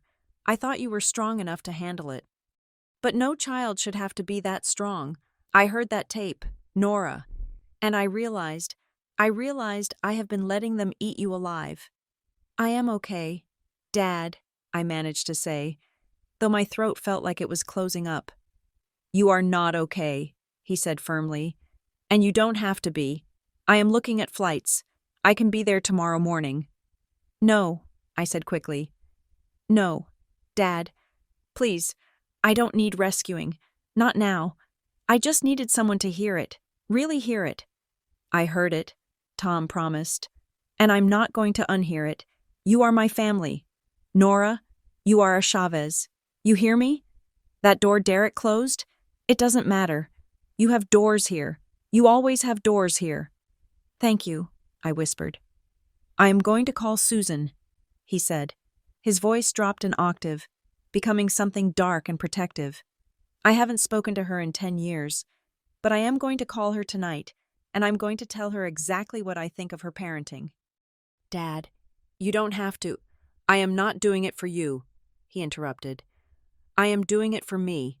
I need to say it. Go home. Nora, lock your door. I will call you in the morning. The line went dead. I lowered the phone. I stared at the black screen. I didn't sob. I didn't wail. The pain was too deep for noise. It was a pressure in the center of my chest, a dense, heavy realization of how alone I had truly been for 30 years. Hearing my father apologize didn't fix the past. It didn't undo the lonely nights or the constant criticism, but it validated the reality. It meant I wasn't crazy. It meant that even the man who had stayed on the sidelines had finally seen the game for what it was. What did he say? Janelle asked softly. He said he was sorry, I said. He said he was wrong. Janelle nodded. She didn't press for more. She reached into her purse and pulled out a tissue. She handed it to me. Let's go to your place, she said. I am starving, and I refuse to let Derek Whitmore be the reason I don't eat tonight. We drove in convoy to my apartment. It was a 20-minute drive. I watched Janelle's headlights in my mirror the whole way. It was a small thing, having someone follow you home to make sure you got there safely. But tonight, it felt like the biggest act of love I had ever experienced. My apartment was quiet. It was small, a 1-bedroom on the 2nd floor of a complex near the city center, but it was mine. I paid the rent. I bought the furniture. There was no ghost of Derek in the hallway. There were no invisible scorecards on the fridge. We didn't turn on the big lights. I just clicked on the lamp by the sofa. We didn't talk about the legal documents. We didn't talk about the strategy for tomorrow. We just existed. I heated up the pad thai I had ordered hours ago. The meal that was supposed to be my lonely Thanksgiving dinner. I opened a different bottle of wine, a cheap one from my rack, not the expensive Cabernet that was still sitting in the passenger seat of my car like a hostage. We sat on the floor of my living room, leaning against the sofa, eating noodles out of cartons with plastic forks. The turkey looked dry anyway, Janelle said after a while. Breaking the silence, I cracked a smile. It was weak, but it was there. It is always dry. Susan cooks it at 400 degrees because she is impatient. Derek probably choked on it, Janelle said viciously. We can hope, I said. We ate in the dim light. It wasn't a celebration. It was a wake. We were mourning the family I was supposed to have, but there was a comfort in it. For the first time on a Thanksgiving, I wasn't monitoring the temperature of the room. I wasn't watching my tone. I wasn't shrinking. My phone was still on the coffee table, face down. Around 9 o'clock, I picked it up. There were 14 missed calls. 9 text messages. I ignored the ones from Kelsey. I ignored the voicemail from Derek. I opened the message from Susan. It had come in 20 minutes ago. It was a long block of text. Nora, I hope you are happy. Your grandmother is distraught. Derek is beside himself. I don't know why you felt the need to make such a public spectacle of a private family matter. We could have discussed your feelings. We could have talked about the house, but sending that file? It was cruel. You have humiliated us in front of the pastor, in front of the neighbors. This should have been handled privately, within the family. You need to apologize to Derek if you ever want to step foot in this house again. I read it twice. I looked for the word, sorry. It wasn't there. I looked for an acknowledgement of the door being blocked. It wasn't there. I looked for an explanation of why she gave my name tag to Logan. It wasn't there. She was still doing it. Even now, with the evidence of her cruelty stripped bare and broadcast to the world. She was trying to frame the narrative. She was trying to make my reaction the crime. And her abuse the private matter. She wanted me to feel guilty for screaming while she was the one holding the knife. I looked at Janelle. She was scrolling through Instagram, deliberately giving me space. She texted, I said. Don't read it to me, Janelle said. I don't want to vomit up my noodles. She says it should have been handled privately, I said. I typed my reply. My fingers were not shaking. I didn't hesitate. I didn't delete and rewrite. I knew exactly what the truth was now. You didn't want peace, I typed. You wanted my silence. I hit send. Then, I held down the power button on the side of my phone. I watched the screen go black. The little spinning wheel appeared, then vanished. The device turned into a cold, dark slab of glass. I placed it on the table. Is it done? Janelle asked, looking up. For tonight, I said. It is done. I leaned my head back against the sofa cushion and closed my eyes. The silence in the apartment was different now. It wasn't empty. It was fortified. Outside, the wind was howling, rattling the window panes. But inside, for the first time in 34 years, the door was locked, and the right people were on the inside. The morning after Thanksgiving is usually reserved for leftovers and regret. For me, it was reserved for forensic analysis. I woke up at 7 o'clock on my living room floor. I had fallen asleep on the rug, my back against the sofa. A half-empty carton of noodles on the coffee table. Janelle was asleep on the couch, wrapped in a throw blanket, snoring softly. The sun was streaming through the blinds, bright and offensive. It was a normal Friday for the rest of the world. Black Friday shoppers were already fist-fighting over televisions. Families were driving home. But in my apartment, the air felt static, charged with the lingering radiation of the previous night. I reached for my phone. I had turned it off to survive the night. I held the power button. The Apple logo appeared. The device vibrated in my hand for a solid 2 minutes as the notifications flooded in. Voicemails from Derek, texts from my mother shifting from anger to guilt to victimhood, a confusing message from Aunt Marcy asking if I was on drugs, because that was the only explanation Derek had given her for the recording. I ignored them all. I was looking for one specific name, and there it was, buried under a pile of hate mail. Logan. The text had come in at 3 a.m. I cannot sleep. I need to show you something. I heard them talking in the kitchen before I left. It wasn't just about the mood. Nora, it is about the house. Can we meet? I sat up straight. My spine popped. Janelle, I said. My voice was raspy. Janelle groaned and pulled the blanket over her head. Unless the house is on fire, go away. Logan wants to meet, I said. He says it is about the house. Janelle sat up instantly. Her hair was a bird's nest, but her eyes were sharp. The boyfriend? The one who stole your seat? The one who walked out, I corrected. I am going to meet him. There is a diner on 4th Street. Stay here. Don't answer the door if anyone knocks. I am not opening the door for anyone unless they have a warrant or a pizza, Janelle muttered. I showered in 4 minutes. I dressed in jeans and a black turtleneck. I didn't look festive. I looked like I was going to a funeral or a deposition. I arrived at the diner at 8:30. It was crowded with people eating pancakes, oblivious to the fact that my life was a crime scene. Logan was sitting in a booth in the back. He looked terrible. He was wearing the same clothes he had worn yesterday. His eyes were bloodshot, and he was staring into a black coffee like it was a crystal ball showing him a bleak future. He didn't stand up when I approached. He just looked at me and slid a manila envelope across the table. I didn't steal it, he said, his voice rough. I grabbed it off the counter when I went back in to get my keys. Derek had left it out. He was too busy screaming at your grandmother to notice.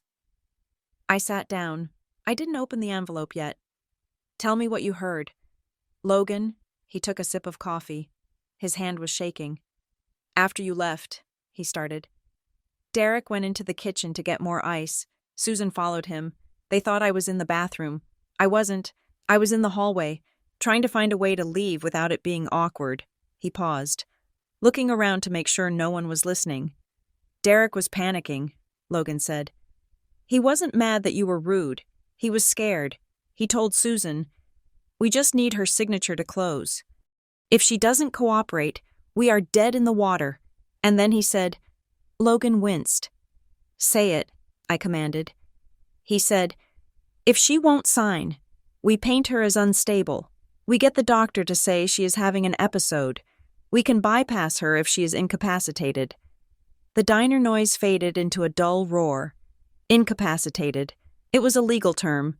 In my line of work, I knew exactly what that meant. If a beneficiary or stakeholder is deemed mentally unfit, a trustee can make decisions on their behalf. He wants to declare me incompetent, I whispered. He said something about a deadline, Logan added. The 1st of the month. He said the bank is calling every day. I looked at the envelope. What is this? I don't know, Logan said.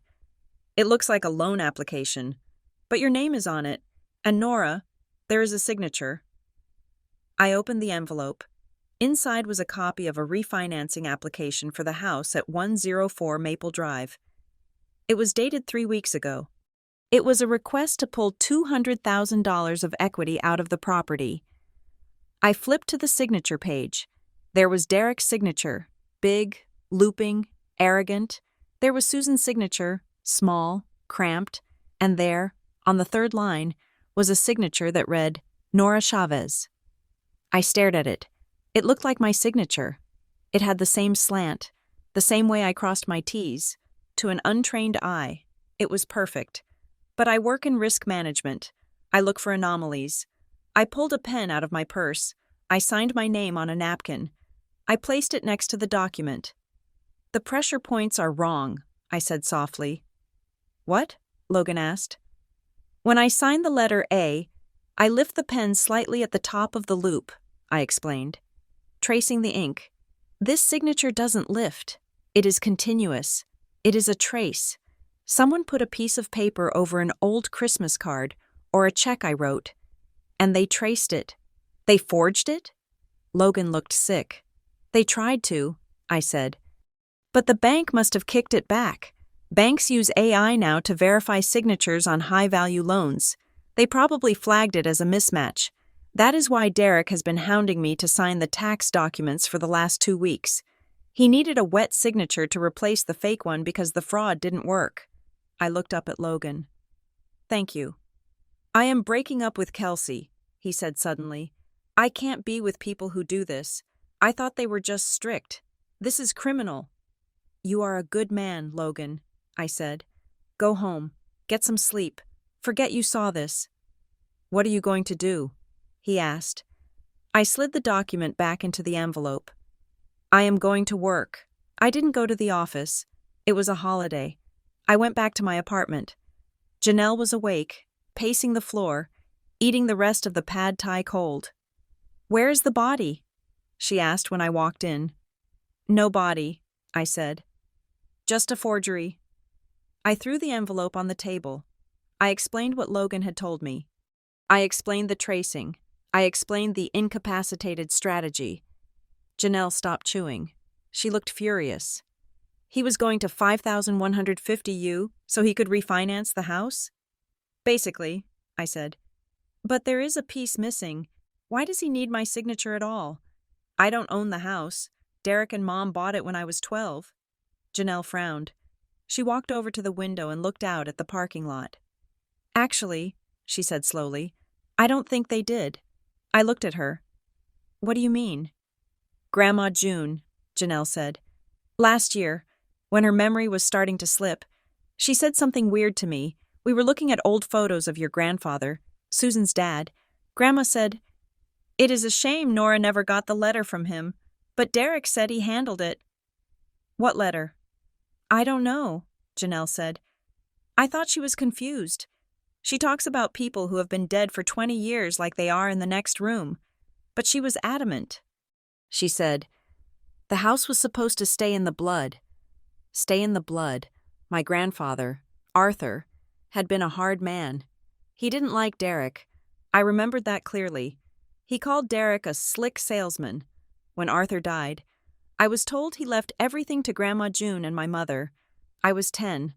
I didn't question it. I need a lawyer, I said. You have a lawyer, Janelle reminded me. Sarah, from your compliance team. Sarah was not just a lawyer.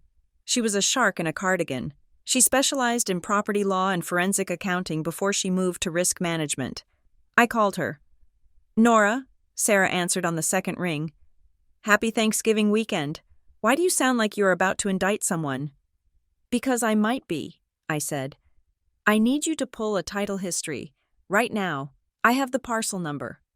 I am in my pajamas. Nora. I have a bottle of Dom Perignon that a client gave me last Christmas. I bribed. It is yours. Give me the number. 10 minutes later, Sarah called back. I put her on speaker. Janelle and I hovered over the phone like we were listening to a bomb defusal expert. Okay, Sarah said. Her voice was different, serious. This is interesting. What is it? So, the house at 104 Maple Drive, Sarah said. It was originally owned by Arthur and June Miller, your grandparents. Right. When Arthur died in 2002, Sarah continued. The deed didn't transfer fully to your mother. Arthur set up a life estate for June, with a remainder interest split between his daughter, Susan, and his granddaughter, Nora Chavez. The room spun. Me? I squeaked. Yes, you, Sarah said. It looks like Arthur didn't trust Susan's judgment, or maybe he didn't trust her new husband. He set it up so that Susan owns 50%, and you own 50%, held in trust until you turn 25. But here's the kicker. Grandma June has a life estate, meaning she can live there until she dies. But the underlying ownership? It is half yours. I turned 25 9 years ago, I said. Why didn't I know? Because the trustee never notified you, Sarah said. Who was the executor of Arthur's estate? I felt the bile rise in my throat. Derek. Well, there is your problem, Sarah said. Derek likely buried the notification. He has been acting as the de facto owner, paying the taxes, doing the maintenance. As long as nobody tried to sell or refinance, nobody would check the deed. But now he wants to refinance, I said. Exactly, Sarah said. And no bank in the world will lend money against a property that is 50% owned by a silent partner who hasn't signed the loan application. He needs your signature to subordinate your interest or to quitclaim the deed to him. If you don't sign, he can't get the money. And if he forges it? Then he goes to prison for mortgage fraud, Sarah said cheerfully, which is a federal crime, by the way. 5 to 30 years. I hung up the phone. I sat down on the sofa. I felt lightheaded. You own the house, Janelle whispered. Half of it. I own the door, I said. A hysterical laugh bubbled up in my chest. The door he blocked? I own it. The dining room table where they put my name tag? I own the floor it sits on. Why does he need the money so bad? Janelle asked. I don't know, I said. But he needs $200,000, and he needs it by the 1st of the month. The puzzle pieces slammed into place. The "you are not family" speech, the isolation, the gaslighting. It wasn't just that he disliked me. It was that I was the only thing standing between him and a liquidity crisis. He couldn't just ask me to sign, because if I saw the papers, I would see that my name was on the deed as an owner, not just a witness. He had to hide the fact that I owned the house from me. So his plan was to bully me into signing a routine tax document that was actually a power of attorney. When I refused to sign the blind document, he panicked. Plan B was to declare me unstable. If he could provoke me at Thanksgiving, if he could make me scream, throw wine, act crazy in front of witnesses like Mrs. Abbott and Pastor Wade, he could build a case. He could go to a judge and say, "Look, my stepdaughter is having a breakdown. She is unreachable. She is a danger to herself. Grant me emergency power to manage the family assets." The Thanksgiving dinner wasn't a family gathering. It was an entrapment operation. He didn't block the door because he hated me. He blocked the door to make me break it down. He needed a villain. He played me, I said. He wanted a reaction. That is why he was so calm. He was poking a bear, hoping it would maul him so he could call animal control. But you didn't maul him, Janelle said, grinning. You just nuked him from orbit. I did better than that, I said. I stood up. The fog in my head was gone. I was back at Harborstone. I was the senior risk analyst, and I had just found the biggest compliance violation of my career. What are you going to do? Janelle asked. I am going to print this deed, I said.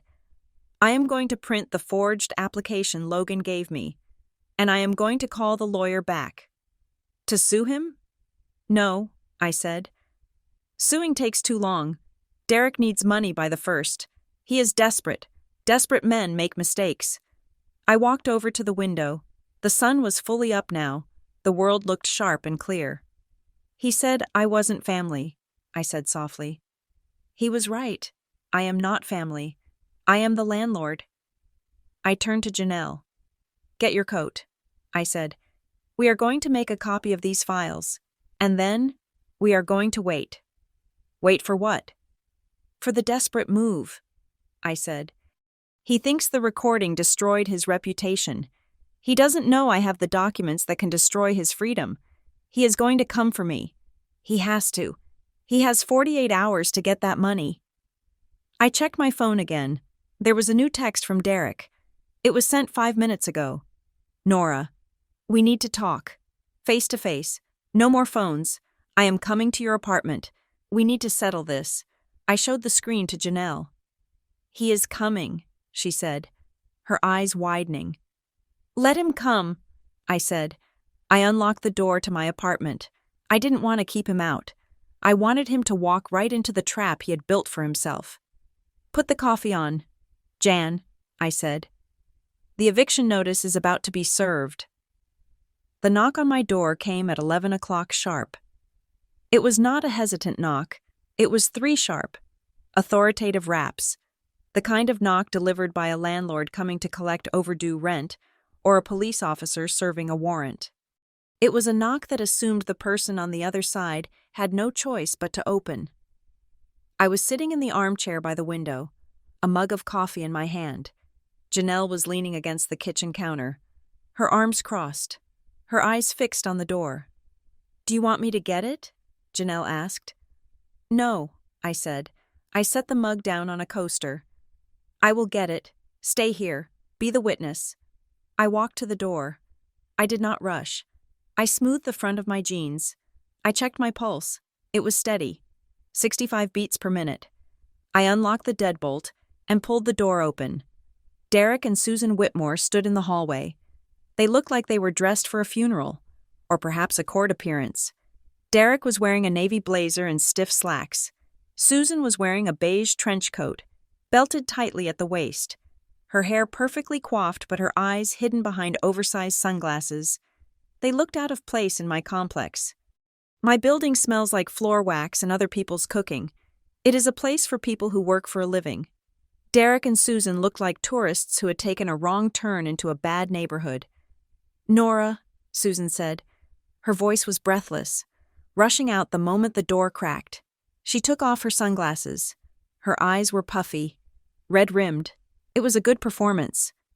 "Thank God. We were so worried you wouldn't answer." "May we come in?" Derek asked. He didn't wait for an answer. He stepped forward, assuming I would retreat. I did not move. I held the door handle, blocking the entrance with my body, mirroring the exact posture he had used yesterday at his own front door. Derek stopped. He looked down at me, surprised that I hadn't melted away. "You have 5 minutes," I said. I stepped aside, just enough to let them pass. They walked in. They saw Janelle standing in the kitchen doorway. Derek stiffened. "We wanted to speak privately. Nora, family business."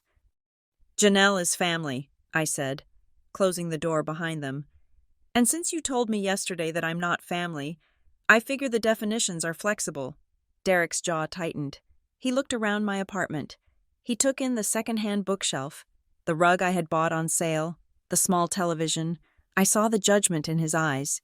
He was assessing my net worth and finding it lacking. "Sit," I said, pointing to the sofa. They sat. They sat close together. A united front. I sat in the armchair opposite them. The coffee table lay between us, a demilitarized zone. "Look, Nora," Derek began. He leaned forward, resting his elbows on his knees. He clasped his hands together. It was his reasonable executive pose. "Yesterday was unfortunate. Emotions were high. The holidays are stressful for everyone. Your mother was under a lot of pressure with the dinner." "I was under pressure?" Susan interrupted, her voice trembling. She looked at me with wide, pleading eyes. "Nora, you have no idea. I wanted everything to be perfect, and then when you sent that video, it destroyed us. Do you know Mrs. Abbott left without eating dessert? Do you know Pastor Wade called us this morning to suggest counseling? You humiliated us." "I didn't humiliate you," I said calmly. "I quoted you." "It was out of context," Susan cried. She reached into her pocket for a tissue. "I was venting. Mother's vent. You twisted it into something ugly." "Let's put the video aside for a moment," Derek said, cutting her off. He waved his hand dismissively. "The damage is done. We can't unring that bell. What we need to focus on now is moving forward. We need to heal the rift." "Heal the rift," I repeated. "Is that why you are here, Derek? To heal?" "Of course," Derek said. He attempted a smile. It looked like a rictus of pain. "We are a family. We fight. We forgive. That is what we do. But Nora, you have to meet us halfway. You have to stop this tantrum." "Tantrum," I said. "Blocking our calls. Refusing to communicate. It is childish," Derek said. His voice was gaining an edge, the frustration leaking through the cracks in his mask. "And frankly, it is dangerous. You are putting the family in a very precarious position." "How am I doing that?" I asked. Derek sighed. He rubbed his temples. The bank is getting nervous. Nora, with all this drama, with the delays on the paperwork, they are threatening to pull the refinancing offer. If that happens, we lose the rate lock. It could cost us thousands. We need to close this by the 1st of the month. There it was, the slip. He tried to make it sound like a minor inconvenience, a matter of interest rates and administrative hassles. But I heard the tremor in his voice. The bank is getting nervous. Banks don't get nervous about rate locks. They get nervous about collateral. So you need me to sign the tax documents, I said. Yes, Derek said. He reached into his blazer pocket. He pulled out a folded document. I brought a fresh copy. I figured we could just get it done right now. Put this whole ugly chapter behind us. You sign this. We authorize the restructure. And then we can all take a breath. He placed the paper on the coffee table. He took a silver pen from his pocket and laid it on top of the document. It is just a standard confirmation of the trust structure, Derek said. Just a formality. I looked at the pen. I looked at the paper. Susan, I said, turning my gaze to my mother. She sniffled. What, Nora? Do you agree with this? I asked. Do you think I should sign it? I think you should stop hurting us, Susan said. She dabbed at her eyes. I think you should do what is right for the family. Grandma June needs this money. Nora, do you want your grandmother to suffer? Do you want us to lose the house because you are too stubborn to sign a piece of paper? It was a masterclass in emotional blackmail, using the elderly matriarch as a human shield. Grandma June, I said slowly, does she know you are here? She is resting, Susan said quickly. She is too upset to talk. I nodded. I leaned back in my chair. I crossed my legs. I have a question, I said. What? Derek snapped. He was staring at the pen, willing me to pick it up. You said yesterday, very clearly, that I am not family, I said. The room went silent. Derek flinched. I was angry, he muttered. You were specific, I corrected. You said I am not family. You said I don't belong at the table. You said I am a liability. I leaned forward. So here is my question. Derek, if I am not family, why do you need my signature? Derek froze. His eyes darted to the side, then back to me. He licked his lips. Because your name is on some old paperwork, he stammered. From when Arthur died. It is just a technicality. The lawyers need all living relatives listed in the original trust to sign off. A technicality, I said. Yes, Derek said. You are nothing without us. Nora, let's be honest. This technicality is the only reason you are even involved. We have supported you. We raised you. And now, when we ask for one small thing, you hold it hostage? His voice was rising. The bully was coming out. Just be reasonable, he hissed. Sign the paper. Don't be a spiteful little girl. I looked at him. I looked at the man who had terrified me for 20 years, and I felt nothing. No fear, no intimidation, just the cold satisfaction of a hunter who has watched the prey walk into the cage. I am a risk analyst. Derek, I said softly, do you know what we do? I don't care what you do, Derek spat. We audit, I said. We look for discrepancies. We verify data. I reached under the coffee table. I pulled out a manila envelope. It was not the one he had brought. It was mine. I opened it. I pulled out 2 pieces of paper. The first was a copy of the deed to 104 Maple Drive, dated 2002. The second was a copy of the loan application Logan had given me. I placed them on the table, right next to his silver pen. I pulled the title history this morning, I said. It turns out, I am not just a relative listed in a trust. I am a 50% owner of the property. Susan stopped crying. She went completely still. Her face drained of color, turning a sickly shade of gray. Derek stared at the deed. His mouth opened, but no sound came out. Grandfather left me half the house, I said. Held in trust until I was 25. I am 34. Derek, which means for the last 9 years, you have been living in a house that I half own, without ever telling me. That is not how it works, Derek stammered. You don't understand the law. I understand math, I said. And I understand that you are trying to pull $200,000 of equity out of a house that isn't fully yours. I pointed to the second document, the loan application. And this, I said. This is interesting. I tapped the signature line. That is my name, I said. Dated 3 weeks ago, but I didn't sign this. It is a draft, Derek said quickly. It is just a placeholder. It has a notary stamp, I said. I pointed to the stamp at the bottom of the page. It was notarized by a man named Stephen Miller. I read. On November 5th, I looked at Susan. Mom, I said, do you remember November 5th? Susan stared at me, her eyes wide with terror. She shook her head slightly. I do, I said. Because I was in Chicago for a compliance conference. I have the flight records. I have the hotel receipts. I have the GPS data from my phone. I looked back at Derek. So, unless I teleported back to North Carolina to sign this document in front of your friend Stephen.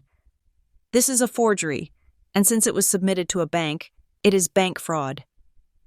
The silence that followed was heavy enough to crush bones. Derek stared at the papers. He looked at the deed. He looked at the forgery. He realized, in that second, that he wasn't looking at a daughter. He was looking at a prosecutor. Suddenly, he moved. It was a desperate, animalistic lunge. He reached out with both hands to grab the papers off the table. Give me those, he shouted. I didn't flinch. I didn't try to stop him. Janelle stepped forward from the kitchen. Her phone raised, recording video. Derek! Susan screamed. Derek grabbed the papers. He crumpled them in his fist. He looked at me, wild-eyed, chest heaving. You think this proves anything? It is just paper. I will tell them you printed it. I will tell them you are lying. I took a sip of my coffee. Those are copies. Derek, I said. The originals are with my lawyer. She is currently drafting a formal complaint to the State Attorney General's office regarding the notary fraud, and she has already sent a letter to the bank informing them of the ownership dispute. Derek froze. The crumpled papers in his hand suddenly seemed to burn him. He dropped them. They fell to the rug, wrinkled and sad. You called the bank? He whispered. I had to, I said. As a partial owner of the property, I have a fiduciary duty to report unauthorized activity. It is just standard housekeeping. I used his own phrase against him. It hit him like a physical blow. He collapsed back onto the sofa. All the fight went out of him. He looked old. He looked ruined. Why? Susan whispered. She was staring at me like I was a stranger. Why would you do this to us? We are your parents. No, I said. You are the people who blocked the door. You are the people who told me I wasn't family. You set the rules. Mom, I am just playing by them. I stood up. Get out, I said. Nora, please, Derek said. His voice was small now, begging. We can fix this. We can work something out. The bank, if they pull the loan, we are in trouble. Real trouble. I have debts. Nora, gambling debts. They are going to take everything. The truth finally spilled out. It wasn't a refinance for taxes. It was a bailout for his bad habits. I don't care, I said. How can you be so cold? Susan wailed. I learned from the best, I said. I walked to the door and opened it wide. From this moment on, I said, you do not call me. You do not text me. You do not come to my apartment. All communication goes through my attorney. Sarah. Nora. If you contact me directly, I continued, I will file for a restraining order and I will add harassment to the list of complaints I am sending to the fraud division. Derek stood up. He walked to the door. He looked defeated. He looked at me one last time, searching for the scared little girl he used to bully. She wasn't there. Susan followed him. She paused at the door. She looked at me, waiting for me to crack, waiting for me to give her a hug and tell her it would be okay. Goodbye, Susan, I said. She flinched at the use of her first name. She walked out into the hallway. I closed the door. I locked the deadbolt. I turned around. Janelle was lowering her phone. She looked at me with awe. "You didn't just burn the bridge," she said. "You blew up the canyon." "No," I said. I looked at the crumpled papers on the floor. "I just cleared the wreckage." I felt a strange sensation in my chest. It wasn't happiness. It wasn't joy.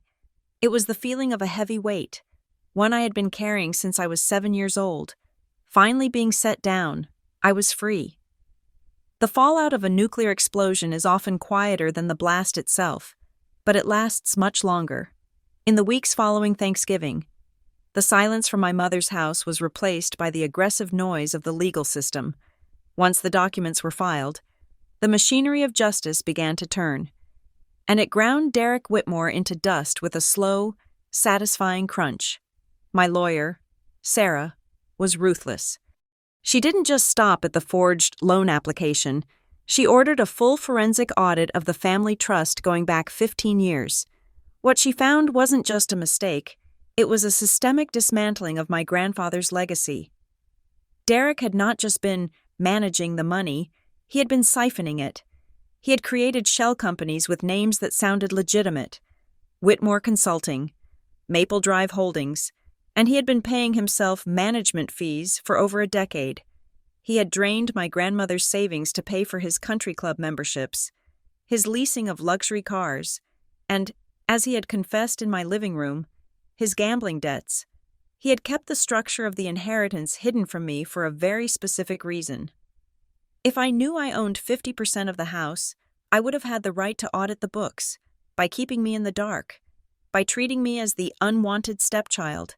He ensured that I never looked close enough to see that he was robbing me blind. But the real revelation came from Grandma June. 3 days after the confrontation in my apartment, I went to see her at her condo. Janelle came with me. We found Grandma sitting in her sunroom, looking out at the bird feeder. She looked frail, but her eyes were clear. "I knew he was a crook," she told me, her voice trembling slightly. "Your grandfather knew it too. Arthur used to say Derek had a handshake like a wet fish." "Why didn't you tell me about the house, Grandma?" I asked, holding her hand. "I tried," she said. "Years ago. But Derek, he always intercepted the mail. He told me he was handling it for you because you were too young, or too busy. And as I got older, I got confused. I thought maybe he was telling the truth." She squeezed my fingers with surprising strength. "But I made Arthur put your name on that deed," she said fiercely, "because I saw how they treated you, even when you were little. Susan was always so desperate to keep Derek happy that she let him push you to the edge of the frame. I wanted to make sure that no matter what happened, you had a piece of that house. I wanted to make sure that legally, they could never fully kick you out." I felt the tears prick my eyes. "You gave me a key," I whispered, "even when they changed the locks." "It is your house, Nora," she said. "Don't let him take it." The irony of it hit me then, harder than anything else. On Thanksgiving Day, Derek Whitmore had stood in the doorway of 104 Maple Drive. He had planted his feet. He had blocked my path. He had looked me in the eye and told me I wasn't family. He had barred me from entering a building that I owned. He was standing on my floorboards. He was breathing my air. He was protecting a fortress that belonged to the very enemy he was trying to keep out. And the terrifying part for him wasn't that I was unstable. It was that he knew, deep down, that he was a squatter in my life. The investigation moved quickly after that. The bank, upon receiving Sarah's letter and the proof of the forged signature, did not just pull the loan. They launched an internal fraud investigation. They froze Derek's accounts. Because the loan application had been notarized by his friend, the state revoked the notary's license and opened a criminal inquiry into him as well. Derek wasn't just facing bankruptcy, he was facing felony charges for bank fraud, wire fraud, and elder abuse for the mismanagement of Grandma June's funds. He tried to fight it, of course. He went on a campaign. He called everyone who would listen. He told Aunt Marcy that I was vindictive. He told the neighbors that I had hacked his computer. He tried to spin the narrative that my recording was illegal, that I was a predator preying on aging parents. But nobody was listening anymore. The video I had sent was too powerful. You can spin a rumor. You can spin a text message. But you cannot spin the sound of a mother laughing while her daughter is erased. Speaking of my mother, her reckoning was quieter, but far more brutal. It happened at a mediation session 2 weeks later. We were in a conference room at a law firm downtown. I was there with Sarah. Derek was there with a public defender because he could no longer afford private counsel. Susan was there, sitting next to him, looking like a ghost. Aunt Marcy had insisted on coming as a support person for Grandma June, who was there to sign affidavits removing Derek as her trustee. During a break, the room was quiet. Derek was outside arguing with his lawyer. Aunt Marcy looked at Susan. "I have to ask you, Susan," Marcy said. Her voice wasn't angry, it was just sad. Susan looked up. "What?" "In the video," Marcy said. "When Derek told Nora she wasn't family and you picked up her name tag, you smiled." Susan flinched. "I was nervous. It was a nervous tick." "No," Marcy said. "I have known you for 40 years. Susan, you don't smile when you are nervous. You bite your lip. You smile when you are relieved." Marcy leaned forward. "Why were you relieved to see your daughter leave?" The question hung in the air, heavy and suffocating. Susan opened her mouth to speak. She looked at me. I was sitting across the table, my face blank, my hands folded on my file. She looked for the Nora she knew, the one who would jump in and save her, the one who would make a joke to cut the tension. That Nora wasn't there. Susan started. Then she stopped. She couldn't answer, because the answer was too ugly to speak aloud. She had smiled because my absence was easier than my presence. She had smiled because erasing me meant she didn't have to choose between her husband and her conscience. She had smiled because she was a coward. She lowered her head and stared at the table. She never answered the question. And in that silence, I finally got the closure I had been chasing for 3 decades. She wasn't a victim of Derek. She was his accomplice. I walked out of that meeting and blocked her number. Kelsey tried to reach out a few days later. She sent a long text message. "Nora, this is getting out of hand. Dad is facing jail time. Mom is a wreck. Can we just meet for coffee and talk like adults? We need to fix this before it destroys everything." I read the text while I was sitting in my office at Harborstone. I looked at the phrase, "talk like adults," for years. Being the adult meant absorbing the abuse. It meant apologizing for things I didn't do. It meant keeping the peace at the expense of my own sanity. But I realize now that being an adult means something else entirely. It means accepting consequences. I didn't reply to Kelsey. I didn't owe her a conversation. Talking to the people who benefited from my marginalization was not healing. It was just another form of self-harm. I deleted the thread. By mid-December, the dust had settled. Derek was removed from the deed through a complex legal maneuver involving the fraud charges. His share of the house was seized to pay back the money he had stolen from the trust. Grandma June was moved into a beautiful assisted living facility where she had friends and staff who actually cared for her. The house at 104 Maple Drive was put on the market. I drove by it one last time before the "for sale" sign went up. It looked the same. The grass was still perfect. The shutters were still black. But the power was gone. It was just a pile of bricks and wood. It wasn't a fortress anymore. It was just a house where bad things had happened. And now, those people were gone. I didn't feel a surge of malicious joy. I didn't feel the need to dance on their graves. I just felt light. It was the feeling of taking off a heavy backpack after a 20-mile hike.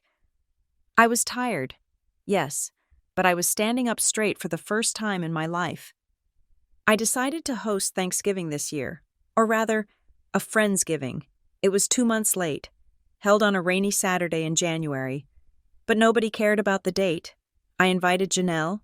I invited Grandma June, who got a day pass from the facility.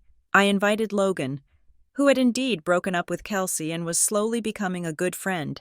I invited Mrs. Abbott, who had called me to apologize for not speaking up sooner. I even invited Sarah, my lawyer, who brought the champagne. My apartment was small. We didn't have a grand dining room. We pushed my kitchen table against the wall and added card tables to make it long enough. The chairs didn't match. The plates were a mix of my everyday set and paper ones. The food wasn't perfect. The turkey was a little overcooked, and the stuffing was store-bought. But the noise was different. There was laughter. But it wasn't the scripted sitcom laughter of the Whitmore house. It was loud, messy, genuine laughter. It was the sound of people who actually liked each other. I stood in the kitchen for a moment, watching them. Janelle was telling a story about her cat, waving her fork around. Grandma June was listening intently, a real smile on her face. Logan was pouring wine for Mrs. Abbott. There was no tension. There was no mood to protect. No one was walking on eggshells. I walked over to the table. There was one empty seat left. It was at the head of the table. I reached into my pocket. I pulled out a small piece of cardstock. I had written on it in my own handwriting. No calligraphy, no fancy swirls, just a black marker on white paper. Nora. I placed it on the placemat. I looked at it. Nobody tried to move it. Nobody covered it with a napkin. Nobody told me I didn't belong there. I pulled out the chair. The legs scraped against the floor, a loud, ungraceful sound that Derek would have hated. I sat down. "Everything okay, Nora?" Janelle asked. Passing the potatoes, I looked around the table. I looked at the people who had chosen me, not out of obligation, but out of love. "Yes," I said. "Everything is perfect." I picked up my fork. The door was locked. The bad guys were gone, and for the first time in 34 years, I was finally, truly home. This is the story of how I lost a family but found myself. It is a reminder that sometimes the people who share your blood are the ones who bleed you dry, and the only way to win the game is to flip the table. Thank you so much for listening to my story. I would love to know where you are tuning in from today. Are you listening from your car, your kitchen, or maybe your own peaceful apartment? Let me know in the comments below so we can connect. And if you enjoyed seeing justice served cold, please make sure to subscribe to Leona Revenge Stories, like this video, and hit that hype button to help this story reach more people who need to hear it. Stay strong, and remember, never let anyone block your door.